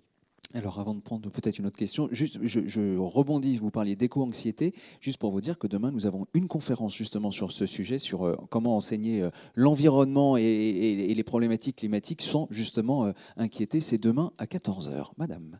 Oh, attendez, on va vous apporter un micro. Relevez la main, s'il vous plaît. Et d'ailleurs, on parlera des actions que les jeunes souhaitent mettre en place, mais qui sont dévalorisées par parfois les adultes par rapport aux idées et la notion d'engagement. Donc c'est demain 14h. Pardonnez-moi. Madame. Bonjour, tout d'abord. Et je me pose une question, parce que en fait, je côtoie donc des jeunes qui, pour certains, ont des diplômes. Donc là, entre autres, 2 personnes que j'ai en tête, un à Bac Pro réparation automobile et l'autre un BTS de technicien supérieur de maintenance industrielle. Voilà. Ils ont été diplômés en 2020 et depuis 2020, il y a une phobie sociale. Parce que j'ai pu le constater, donc ils restent chez eux. Quand je leur ai posé la question, mais tu n'as pas d'activité associative, sportive, culturelle, souvent ils sont issus de familles moyennes, avec peu de moyens. Et donc, j'ai eu la possibilité de leur proposer une aide financière de 500 € sur 3 mois. Alors donc, pour certains, je leur ai donné. Pour d'autres, c'était 1 ou 2 fois, puisque c'est le maximum. Hein. Et donc, même certains, c'était pour leur dire, mais écoute, je peux te payer le permis de conduire. Voilà, les mettre en route. Et en fait, mais rien, il n'y a rien. Et depuis 2 ans, en fait, ils sont à la maison. Quand je leur demande « mais qu'est-ce que vous faites ?» voilà, je suis à la maison, je regarde la télé. Il n'y a même pas, je vais au jardin, il n'y a rien. Et je me demande comment c'est possible, parce que là, c'est 2 cas que j'ai en tête, mais j'en ai eu plusieurs. Comment des gamins qui sont diplômés, qui ont donc un métier ou en tension, ne peuvent pas se mettre en mouvement. Et quand je leur dis, bon, qu'est-ce qui s'est passé, ils me disent qu'il y a eu un choc. Après, moi, je ne suis pas en capacité de les accompagner puisque je suis une professionnelle de l'insertion socio-professionnelle, mais l'emploi, à proprement parler. Donc, moi, comme vous le dites, c'est très cloisonné. On n'a pas le droit de s'immiscer sur des terrains où on n'est pas diplômé. Et en fait, puisque ces 500 €, ça pouvait être des soins, j'aurais dit, il y a le MT, il y a... Non, pas le... Je ne sais plus comment ça s'appelle. En fait, il y a des thérapies cognitives. J'aurais dit, tu me sors une facture, on peut se mettre en rapport avec les personnes. Je leur sors des listes de personnes qui peuvent les aider. Et en fait, il n'y a rien qui se met en place. Voilà. Sophie Masse. Alors, effectivement, quand pendant 2 ans, on considère l'autre comme étant dangereux, quand pendant 2 ans, on considère le fait de sortir comme étant transgressif, on crée de la pathologie mentale aussi chez les personnes qui avaient un terrain prédisposant, mais une rencontre d'un terrain prédisposant et d'une injonction. Et effectivement, ce confinement a été une fabrique à la phobie sociale, très clairement,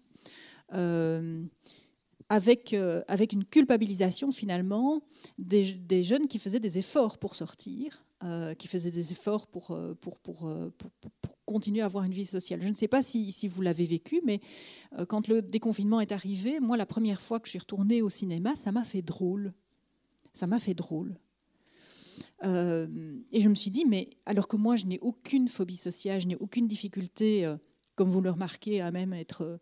à force d'habitude quand même un petit peu, mais sur un podium et parler en public, simplement aller au cinéma, j'ai dû un peu me forcer, me dire mais maintenant ça suffit, on a le droit, donc tu reprends tes anciennes habitudes, mais les habitudes ont été perdues en fait.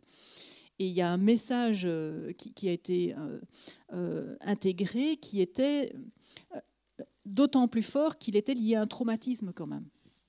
Vraiment, le fait d'assister à cette hécatombe chez nos aînés, avec un sentiment d'impuissance, une peur pour nos proches, a été extrêmement massif. C'est d'ailleurs ce qui a réussi à mobiliser toute l'humanité dont nous étions capables au début de la crise Covid. C'était quand même impensable dans un monde néolibéral de mettre toute l'économie à l'arrêt au niveau mondial pour essayer de protéger des aînés qui n'étaient plus rentables d'un point de vue économique. Donc je pense qu'on a vraiment eu un sursaut humanitaire extrêmement massif qui a été mobilisateur de choses... de peurs relativement archaïques en chacun de nous. Et quand on touche à l'archaïsme et qu'on est dans quelque chose de l'ordre du trauma, si au moment où la situation s'apaise, on ne met pas des mots sur ce qu'on a vécu, si on ne partage pas ce qui s'est passé, si on ne fait pas la relecture de ce qui a été traversé, il y a de grands risques de tomber dans le déni. De dire, j'avais vivement qu'effectivement cette page, je la tourne, mais sans la lire. Et quand on est en situation de déni, malheureusement, les comportements, les attitudes qu'on a pu adapter en situation de crise ne sont pas nécessairement remis en question et mobilisés et assouplis. Et donc, effectivement, on assiste au sein d'une partie de la population au maintien d'attitudes d'enfermement, d'isolement et de retrait et de phobie sociale, parce que d'un point de vue collectif, nous n'avons jamais jusqu'à présent fait ce travail de relecture, nous ne sommes jamais sortis du déni, parce qu'une fois que la crise du Covid a commencé à desserrer un petit peu son étau, la guerre en Ukraine s'est déclarée, très rapidement suivie de la crise énergétique. Et donc nous sommes passés finalement de la peur du Covid à la peur de la guerre. Nous restons dans une situation d'angoisse finalement, et nous n'élaborons pas suffisamment ce qui a été traversé. Et effectivement, ça entraîne des dégâts collatéraux. Les mesures qui ont été prises, les mesures sanitaires qui ont été prises, ont été délétères pour la santé mentale de chacun d'entre nous, dans des proportions plus ou moins variables. Certains d'entre nous ont une capacité effectivement de résilience parce qu'ils vivent dans un environnement qui est suffisamment bon, tant d'un point de vue social, économique, familial, etc.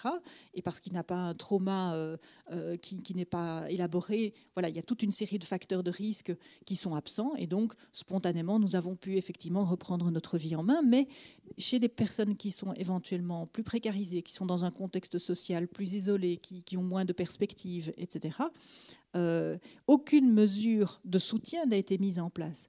Aucune mesure de prévention n'a été mise en place. Et c'est quelque chose qui a été vraiment fortement soutenu en Belgique par les pédopsychiatres. C'est un appel aux mesures de prévention qui n'a malheureusement jamais été entendu ni relayé par le politique. Et donc nous assistons effectivement encore maintenant à des dégâts, et nous avons encore maintenant une augmentation des demandes de prise en charge parce qu'effectivement aucune mesure de prévention n'a été instaurée, et on ne sort pas d'une situation de trauma sans qu'il y ait un travail d'élaboration de ce qui a été traversé qui puisse être réalisé.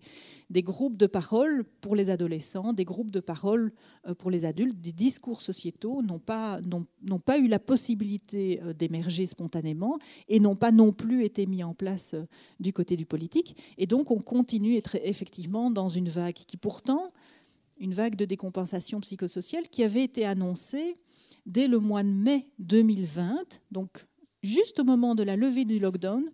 L'ONU a informé tous les États membres qu'après la phase de décompensation somatique liée au Covid, allait arriver une phase de décompensation psychosociale, et qu'il fallait anticiper les choses, qu'il fallait, à l'époque on n'avait pas encore cette vague de décompensation, mais qu'il fallait effectivement augmenter les capacités de prise en charge du côté de la santé mentale et mettre en place des mesures de prévention. Et en fait, rien n'a été fait de ce côté-là. D'ailleurs, vous questionniez l'existence d'une éventuelle task force pédiatrique en France.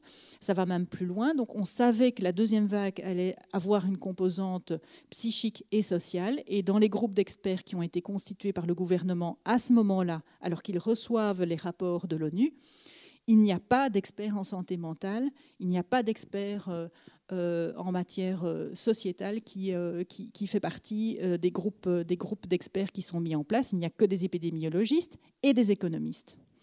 Et donc, effectivement, on paye encore le prix aujourd'hui de ce déni dans lequel nous nous sommes installés et qui perdure parce qu'il n'a pas encore été travaillé jusqu'à présent. Éric Delamare.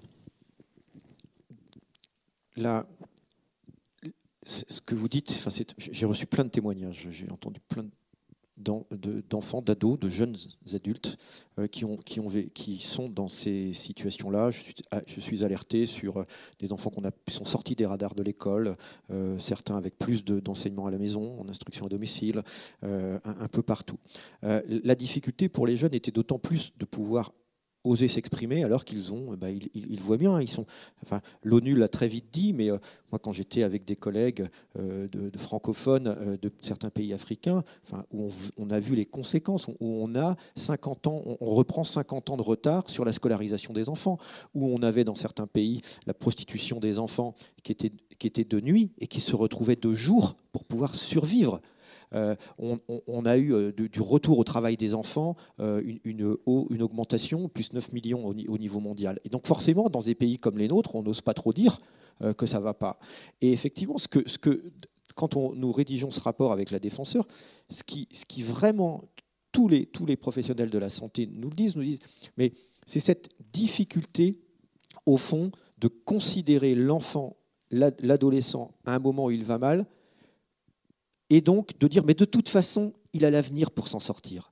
Et alors qu'on sait, tous les psychos le savent, que dès qu'un enfant va mal, dès qu'il est victime, si on a le staff, si on est présent, les enfants peuvent vite retrouver, je dirais, une santé mentale ou un bien-être. Et donc forcément, c'est exactement ce que les sociologues m'ont dit, comparé à la crise économique de 2008.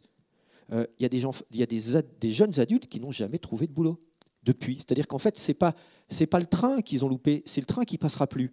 C'est-à-dire qu'en fait, on a des jeunes qui sont restés dans la précarité après la crise économique de 2008. Et là, c'est une crise plus psychologique et on a les mêmes incidents, c'est-à-dire cette difficulté de confiance en soi, cette inertie, parce qu'au moment, on a considéré qu'ils allaient s'adapter, se réadapter, parce qu'ils étaient des enfants et que voilà, bon, encore une fois, on pouvait les déplacer. Et c'est ça qui est important. Et c'est comment la prochaine fois, malheureusement, c'est de pouvoir avoir des services publics, des associations qui soient dotées suffisamment de moyens et de sécurité, parce qu'il n'y a pas que les moyens, il y a aussi la manière dont on travaille ensemble, pour pouvoir être présent pour ces enfants. Alors, avons-nous d'autres... Oui, questions ou témoignages, madame? Il y aura ensuite madame là-haut. Alors, relevez les mains. Ah pardon, j'ai pas vu. Il y en avait une, excusez-moi. Alors, il y a madame ici, et après là-bas. Bonjour, c'était pour rebondir sur la question de madame tout à l'heure et de ce que madame Maes disait, mais du coup, il y a eu certainement des réponses entre deux. Je me posais la question du lien entre la santé mentale des enfants et des adolescents fragilisés et la santé mentale du coup des adultes, enfin des parents, burn-out, angoisse, liée aussi à ce stress-là, et du coup du burn-out potentiel des professionnels. Parce que sur le terrain, ça a été aussi extrêmement compliqué, peut-être plus 2021, c'est-à-dire voilà, on était sur le front, puis après, dans la durée, ça a été plus compliqué aussi de tenir, face à des parents du coup qui étaient eux-mêmes très fragilisés, et des enfants aussi extrêmement fragilisés, avec un contexte de prise en charge du coup assez précaire. Voilà, mais c'était un peu en lien avec... Alors, je vous rejoins. Effectivement, je vous confirme, je n'ai pas de bonnes nouvelles à annoncer. Donc effectivement, ce sont les 13-25 ans qui ont été le plus impactés durant les 2 années Covid par les mesures sanitaires qui ont été prises. Il n'y a pas de prévention et il n'y a toujours pas de prise en compte d'une population qui est restée à quai. Nous avons quand même 50%, c'est énorme. C'est la moitié des élèves qui sont en décrochage scolaire aujourd'hui. Nous avons en Belgique 50% des élèves qui sont en situation de décrochage scolaire. Donc qu'on arrête de dire effectivement que c'est une minorité, que ce sont des jeunes un peu précarisés, que ce sont des jeunes qui ont un peu... Non, on arrive effectivement à une situation massive. Alors il faut voir ce qu'on entend évidemment par la définition du décrochage scolaire. Hein. Donc ce sont des enfants qui dépassent le nombre de journées d'absence autorisées sans motif médical. Ils sont en situation de décrochage puisque leur année, d'un point de vue administratif, ne sera pas validée. Mais bien entendu, ce taux général se marque encore plus dans les populations précarisées, encore plus dans les enseignements qualifiants et professionnalisants, puisque quand vous êtes en études de menuiserie, essayez toujours d'avoir un cours par écran interposé, c'est juste impossible. Donc les cours ne se donnaient pas. Et cette catégorie de jeunes s'est retrouvée avec un sentiment d'abandon et de lâchage de l'apport du social très important. Ces jeunes, il va falloir renouer un lien avec eux avant que de pouvoir les ramener éventuellement à l'école. Ce n'est pas en leur rappelant leur obligation scolaire que ces jeunes vont effectivement avoir une qualité au lien scolaire suffisant que pour pouvoir accepter effectivement de revenir à l'école. Et donc, on parlait de la situation tout à l'heure de ces jeunes qui ont terminé leurs études mais qui ne s'insèrent pas dans une activité professionnelle. En fait, ce sont des jeunes qui sont extrêmement seuls, qui n'ont pas de vie sociale. Et c'est à travers le lien que l'on peut créer avec eux qu'on va pouvoir éventuellement les amener à les consulter ou à aller suivre de nouveau des cours ou à chercher un emploi. Mais il y a une nécessité de repasser par le lien à l'autre avant que d'imaginer de pouvoir s'en sortir. Et effectivement, aujourd'hui, le lien aux adultes qui sont censés éventuellement encadrer ces jeunes, qui sont censés prendre des initiatives, quitte à être dans la désobéissance civile. Là, moi, je vous y invite, parce que s'il faut attendre du politique des solutions, on va être encore dans la merdouille pendant longtemps.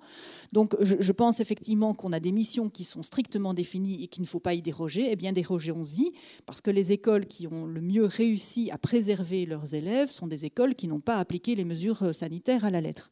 Donc à un certain moment, je pense qu'effectivement, on reçoit des guidelines, mais on n'est pas des bons petits soldats, et il faut pouvoir avoir une conscience de ce que nous acceptons et de ce que nous refusons, et continuer à rester dans l'humanité. Mais effectivement, pour l'instant, les adultes vont pas bien, puisque nous sommes à l'heure actuelle face aux problématiques énergétiques, face aux difficultés de pouvoir d'achat qui sont massifs. On n'a pas beaucoup de perspectives. Certains nous annoncent que la crise va durer 5 ans. Et nous nous retrouvons à l'heure actuelle en tant qu'adultes dans des situations d'angoisse extrême, d'absence de vision à moyen terme, d'absence de perspective. Et en fait, nous nous retrouvons en partie dans les mêmes conditions que ce que nous avons fait vivre à nos enfants et nos adolescents pendant 2 ans. C'est cette absence de perspective, ce sentiment d'impuissance, cette angoisse massive. Comment est-ce qu'on va réussir à tenir bon et à rester ancré dans un social qui ne nous fait pas de place et qui ne nous permet effectivement pas une réussite dans des conditions minimales de base. Voilà, donc effectivement, les adultes, pour l'instant, sont très impactés, et les études qui ont été réalisées par Cienzano il y a 2 mois à la sortie de la crise Covid ont bien démontré qu'en Belgique, les 3 secteurs qui ont le plus souffert des mesures sanitaires sur le plan de la santé mentale, ce sont le secteur de l'enseignement, le secteur des soins de santé et le secteur de la culture. Ça n'étonnera évidemment personne, mais c'est pourtant dans ces secteurs-là que les adolescents peuvent éventuellement trouver de la ressource, et ces ressources, effectivement, sont manquantes, puisque les adultes et les professionnels qui exercent dans ce domaine sont essoufflés, épuisés et à bout. Les secteurs sont délaissés. Nous manquons d'infirmières, nous manquons de médecins, nous manquons d'assistants sociaux, nous manquons à peu près de tout. Et les parents, eux, ils sont confrontés effectivement aux difficultés de la crise économique actuelle. Donc les adultes ont peu de capacité de contenance aujourd'hui, puisque eux-mêmes sont dans des situations d'anxiété très importantes, et nous n'avons pas grand-chose à offrir à nos jeunes. Et donc il va falloir effectivement tenir le coup. Et je pense que c'est du côté du collectif et des prises d'initiatives individuelles et collectives que les choses peuvent éventuellement se mettre en place pour tenter de traverser ça. Complément rapide peut-être d'Éric Delemare, et ensuite on prendra les 2 dernières questions. 2 petites remarques par rapport à votre question. Avant la crise, je dirais, dès que nous interrogions les psychologues, les pédopsies, il y avait pas un consensus, mais je crois qu'en France et dans les pays de l'OCDE, on disait toujours, et c'était une constante, 15% des ados ont des difficultés, on ressent du mal-être, mais 85% de nos ados vont bien.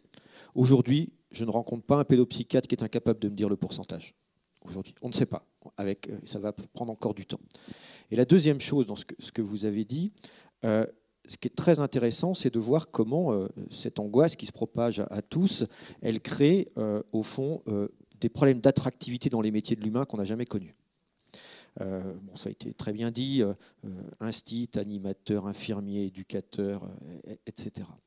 Et quand on discute avec les professionnels de terrain, on voit bien qu'il y a la considération salariale, il y a tout l'enjeu sur le Ségur, il y en a d'autres, mais il suffit de regarder ce qui s'est passé à l'hôpital, puisque les infirmières à l'hôpital ont été les premiers à recevoir le Ségur, et pour autant l'hôpital ne va pas mieux. Donc cette question de la considération des métiers, et même dans la façon dont nos institutions sont managées, organisées. C'est-à-dire qu'aujourd'hui, beaucoup de professionnels, c'est sans doute encore plus vrai, mais quoique c'est un peu partout, mais plus vrai chez les travailleurs sociaux et les éducateurs, qui disent « nous n'avons jamais été autant éloignés de la mission pour laquelle nous sommes pourtant sur le papier là, quand on reprend les projets d'établissement, l'éthique, les déclarations, etc. » Mais sur le terrain, c'est clair, il y a des éducateurs, aujourd'hui on est dans le reporting, dans la technostructure, dans l'administrativité des choses. Vous avez des éducateurs qui, il y a 20 ans, passaient sur leurs 35 heures, 27, 28 heures en vis-à-vis, ils en passent 15 aujourd'hui. C'est-à-dire qu'on trouve tout le monde aujourd'hui pour être en réunion. Mais à la fin, qui fait quoi ? Qui est au pied ? Qui vit avec les enfants ? Qui est là ? C'est-à-dire qu'on a, moi je suis hyper étonné de certaines équipes qui sont hyper étoffées, et pourquoi pas, mais parfois c'est des établissements qui reproduisent l'effet de collectivité territoriale, alors que c'est des établissements. C'est-à-dire qu'on a des chargés de mission un peu partout. Et moi, je suis reçu, il y a 10 personnes autour de moi, et il y en a 2 qui sont éducateurs. C'est-à-dire qu'au fond, on a besoin de retrouver, et les institutions ont besoin, je dirais, de consolider et de faire ce sas protecteur pour que qu'un éducateur soit auprès des enfants, qu'un institut soit en permanence, voilà, et qu'un infirmier soit au pied du malade. Et là, il y a une vraie réflexion, sauf que le problème, c'est que plus on est dans des structures de management qui sont un mélange de libéralisme sur contenir les coûts et en même temps de technostructure, eh bien, vous avez des modes de gouvernance. Donc il faut retrouver la mission au cœur, et pas uniquement sur le papier, au cœur du métier. Et ça, je crois que ce serait une vraie inspiration à retrouver de l'humanité dans nos institutions et qui donnerait envie aux jeunes professionnels de pas arrêter leur formation même avant le diplôme, quoi. Sophie Masse, un petit mot rapide et ensuite on prend les 2 dernières questions. Alors, en Belgique, on échappe un petit peu aux technostructures. Chez nous, c'est le grand chaos Capharnaüm parce qu'on a une lasagne institutionnelle épouvantable dont je ne vais pas vous parler parce que tout le monde s'y perd. C'est bien ça le problème. Mais par contre, ce à quoi nous n'échappons pas du côté des professionnels, c'est le sentiment d'impuissance. Si les postes sont à ce point désertés, c'est parce qu'effectivement, quand vous prenez un enfant en charge dans le secteur de l'aide à la jeunesse, quand vous prenez en charge dans le secteur du soin et qu'il y a nécessité de mettre en place un service, de mettre en place un foyer d'accueil, de mettre en place une structure, les listes d'attente sont tellement longues que vous participez à un système qui devient maltraitant. En fait, il y a une maltraitance institutionnelle structurelle qui est insupportable et je pense que c'est ce qui participe aussi à la désertification de ces métiers. D'accord. Alors, il y avait madame ici. Et là, ici. Et alors, à ce moment-là, je demanderais à mes 2 conférenciers de faire des réponses assez rapides pour qu'on puisse prendre le maximum de En fait, questions. c'est juste des petites remarques. Je travaille à la PJJ. Moi, il y a plusieurs choses qui m'ont surprise. La première, j'ai le sentiment que le confinement en lui-même n'a pas été tant que ça un problème. Moi, je m'attendais à ce que ce soit vraiment compliqué avec les jeunes que je suivais à ce moment-là. Hein, on les avait au téléphone, etc. J'étais assez surprise, alors qu'à la PJJ, ce sont plutôt des adolescents qui sont contre l'autorité, qui sont dans la défiance, etc. Les 2 mois de confinement, j'ai eu le sentiment que ça marchait plutôt bien. Et que, alors qu'on a eu des choses, hein, vous l'avez évoqué, complètement folles, c'est-à-dire qu'on fermait les foyers, donc des gamins qui étaient placés en foyer parce que c'était compliqué au domicile, et ben on fermait les foyers, donc qui retournaient à domicile. Sincèrement, j'ai eu très très peur. Et contre toute attente, ça s'est plutôt bien passé ces 2 mois. Alors, je ne parle pas des gamins qui se retrouvaient avec des contrôles judiciaires parce que justement, ils essayaient de fuir un environnement qui était compliqué pour eux. Donc, ils se retrouvaient avec des procédures judiciaires en plus quand ils sortaient de chez eux. Bon, passons. Mais à ce moment-là, ça se passait plutôt bien. Moi, j'ai le sentiment que ça a été compliqué l'après. C'est-à-dire qu'il y a eu en permanence pendant plusieurs mois des stop and go. On retourne à l'école, on en revient. On repart, on arrête. Des classes qui retournent en cours et d'autres non. Des gamins qui étaient déjà en difficulté scolaire ou éloignés de la chose scolaire, on va dire, c'était compliqué pour eux d'avoir un jour court, le lendemain non. On n'a pas tenu compte, quand vous parlez du cercle adolescent et de l'importance de ce groupe de pairs, les établissements n'ont pas fait attention à ce que justement, c'était des listes, hein, donc première partie de l'alphabet, deuxième partie de l'alphabet pour certains, donc pas avec les copains. Donc voilà, tout ça, et moi j'ai le sentiment que c'est ce moment-là qu'on a mal géré finalement, ce retour à l'école où des gamins ne sont pas retournés à l'école parce qu'ils étaient en seconde, donc pas de priorité. Donc ça a été un retour en septembre, et c'est là où on a perdu beaucoup de gamins dans la scolarité. Où ils n'ont pas retrouvé le chemin de l'école, hein, ces jeunes-là, des jeunes déjà en difficulté. Et par rapport à, vous parliez de cette période d'engourdissement, moi je l'ai retrouvée au niveau des institutions aussi. C'est-à-dire qu'à la fin de tout ça, pour moi, il y aurait eu un souffle de vie important de la part des professionnels à vouloir remettre en place des projets, etc. Et je me suis rendu compte que non, en fait, il y a encore plein de choses qui étaient en place avant 2020. Tout est fait, mais pour remettre en place des projets, des médias éducatifs avec les jeunes, etc., il y a une inertie que je ressens encore maintenant au niveau des professionnels. Voilà, c'était juste... Merci pour votre témoignage. Alors, il me semble qu'il y avait une question là-haut et ensuite, monsieur.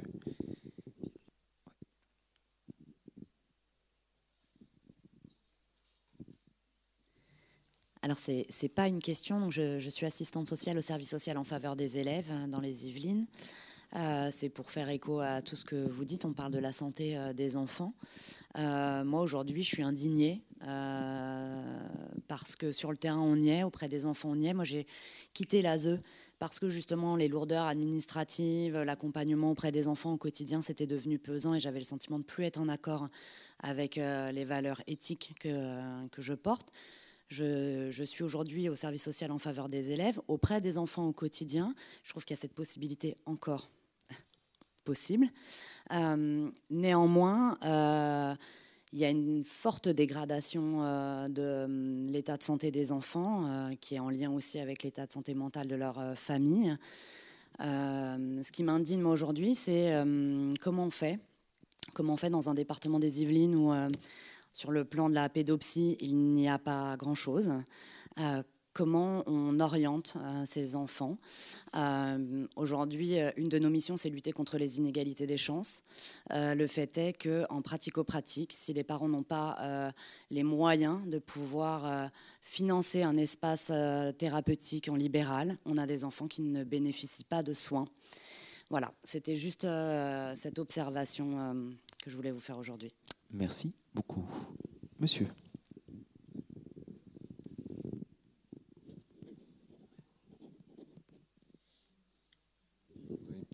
Merci de me donner la parole. Juste, j'étais en train de penser, là, tout ce qu'on évoque ce matin, ces constats, côté santé, côté droit des enfants.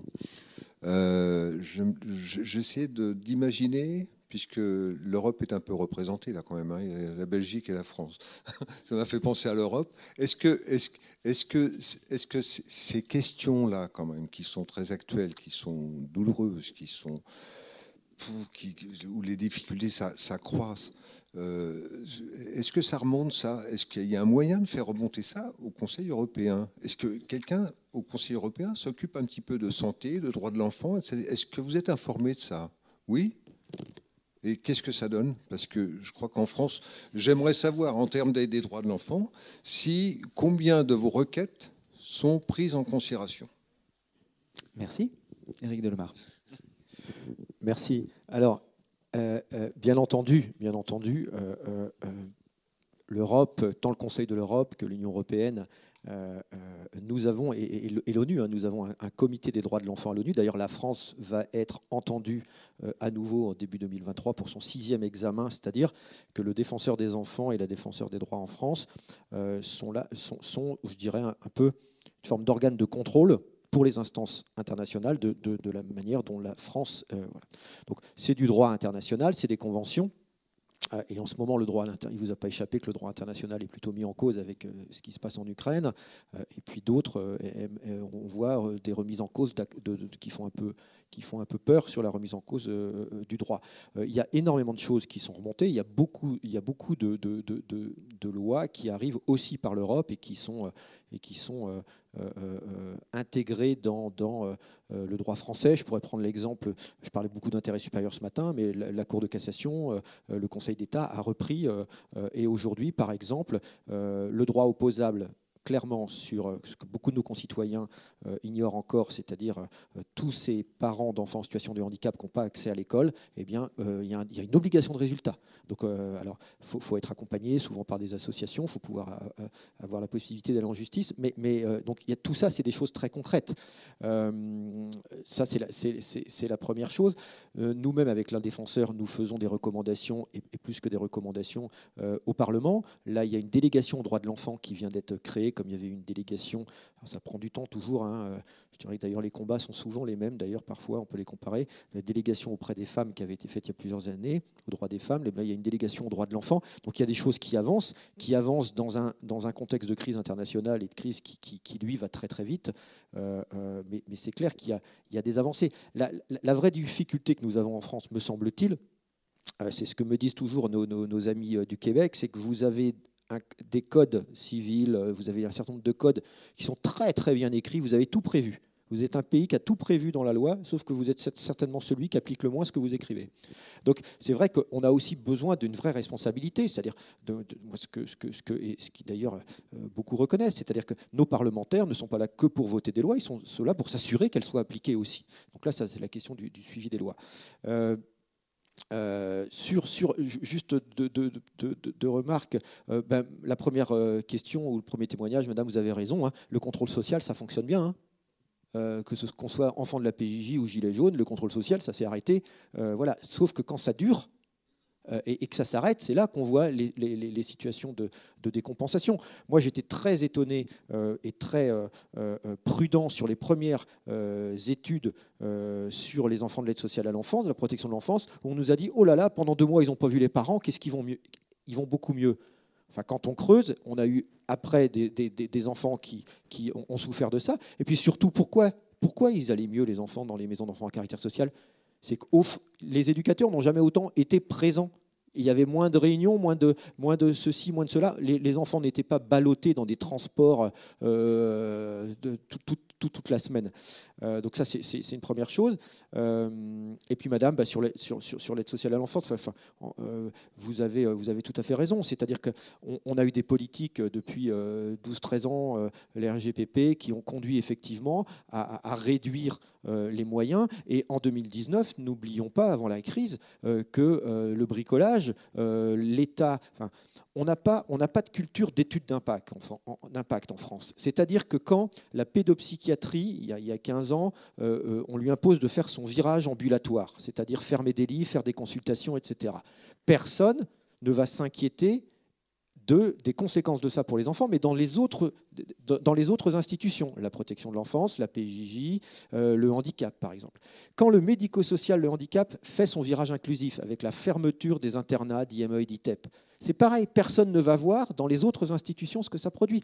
Quand la protection judiciaire de la jeunesse, et pourquoi pas, moi, dit dans une circulaire, ou dit maintenant nous sortons de la protection de l'enfance, nous sortons de l'assistance éducative que pour faire du pénal, personne ne va s'inquiéter de savoir dans certains endroits où on va faire vivre l'enfant victime et l'enfant auteur, qui lui-même est parfois victime, ensemble. Quand la protection de l'enfance dit il faut faire plus de mesures ouvertes, d'AEMO, etc., et au détriment de maisons d'enfants à caractère social, eh bien personne va... Voilà. C'est la raison pour laquelle moi j'ai fait pour le coup là une vraie recommandation à Adrien Taquet et Charlotte Cobel, ministre secrétaire d'État à l'enfance, c'est qu'on a un Conseil national de la protection de l'enfance, un CNPE aujourd'hui.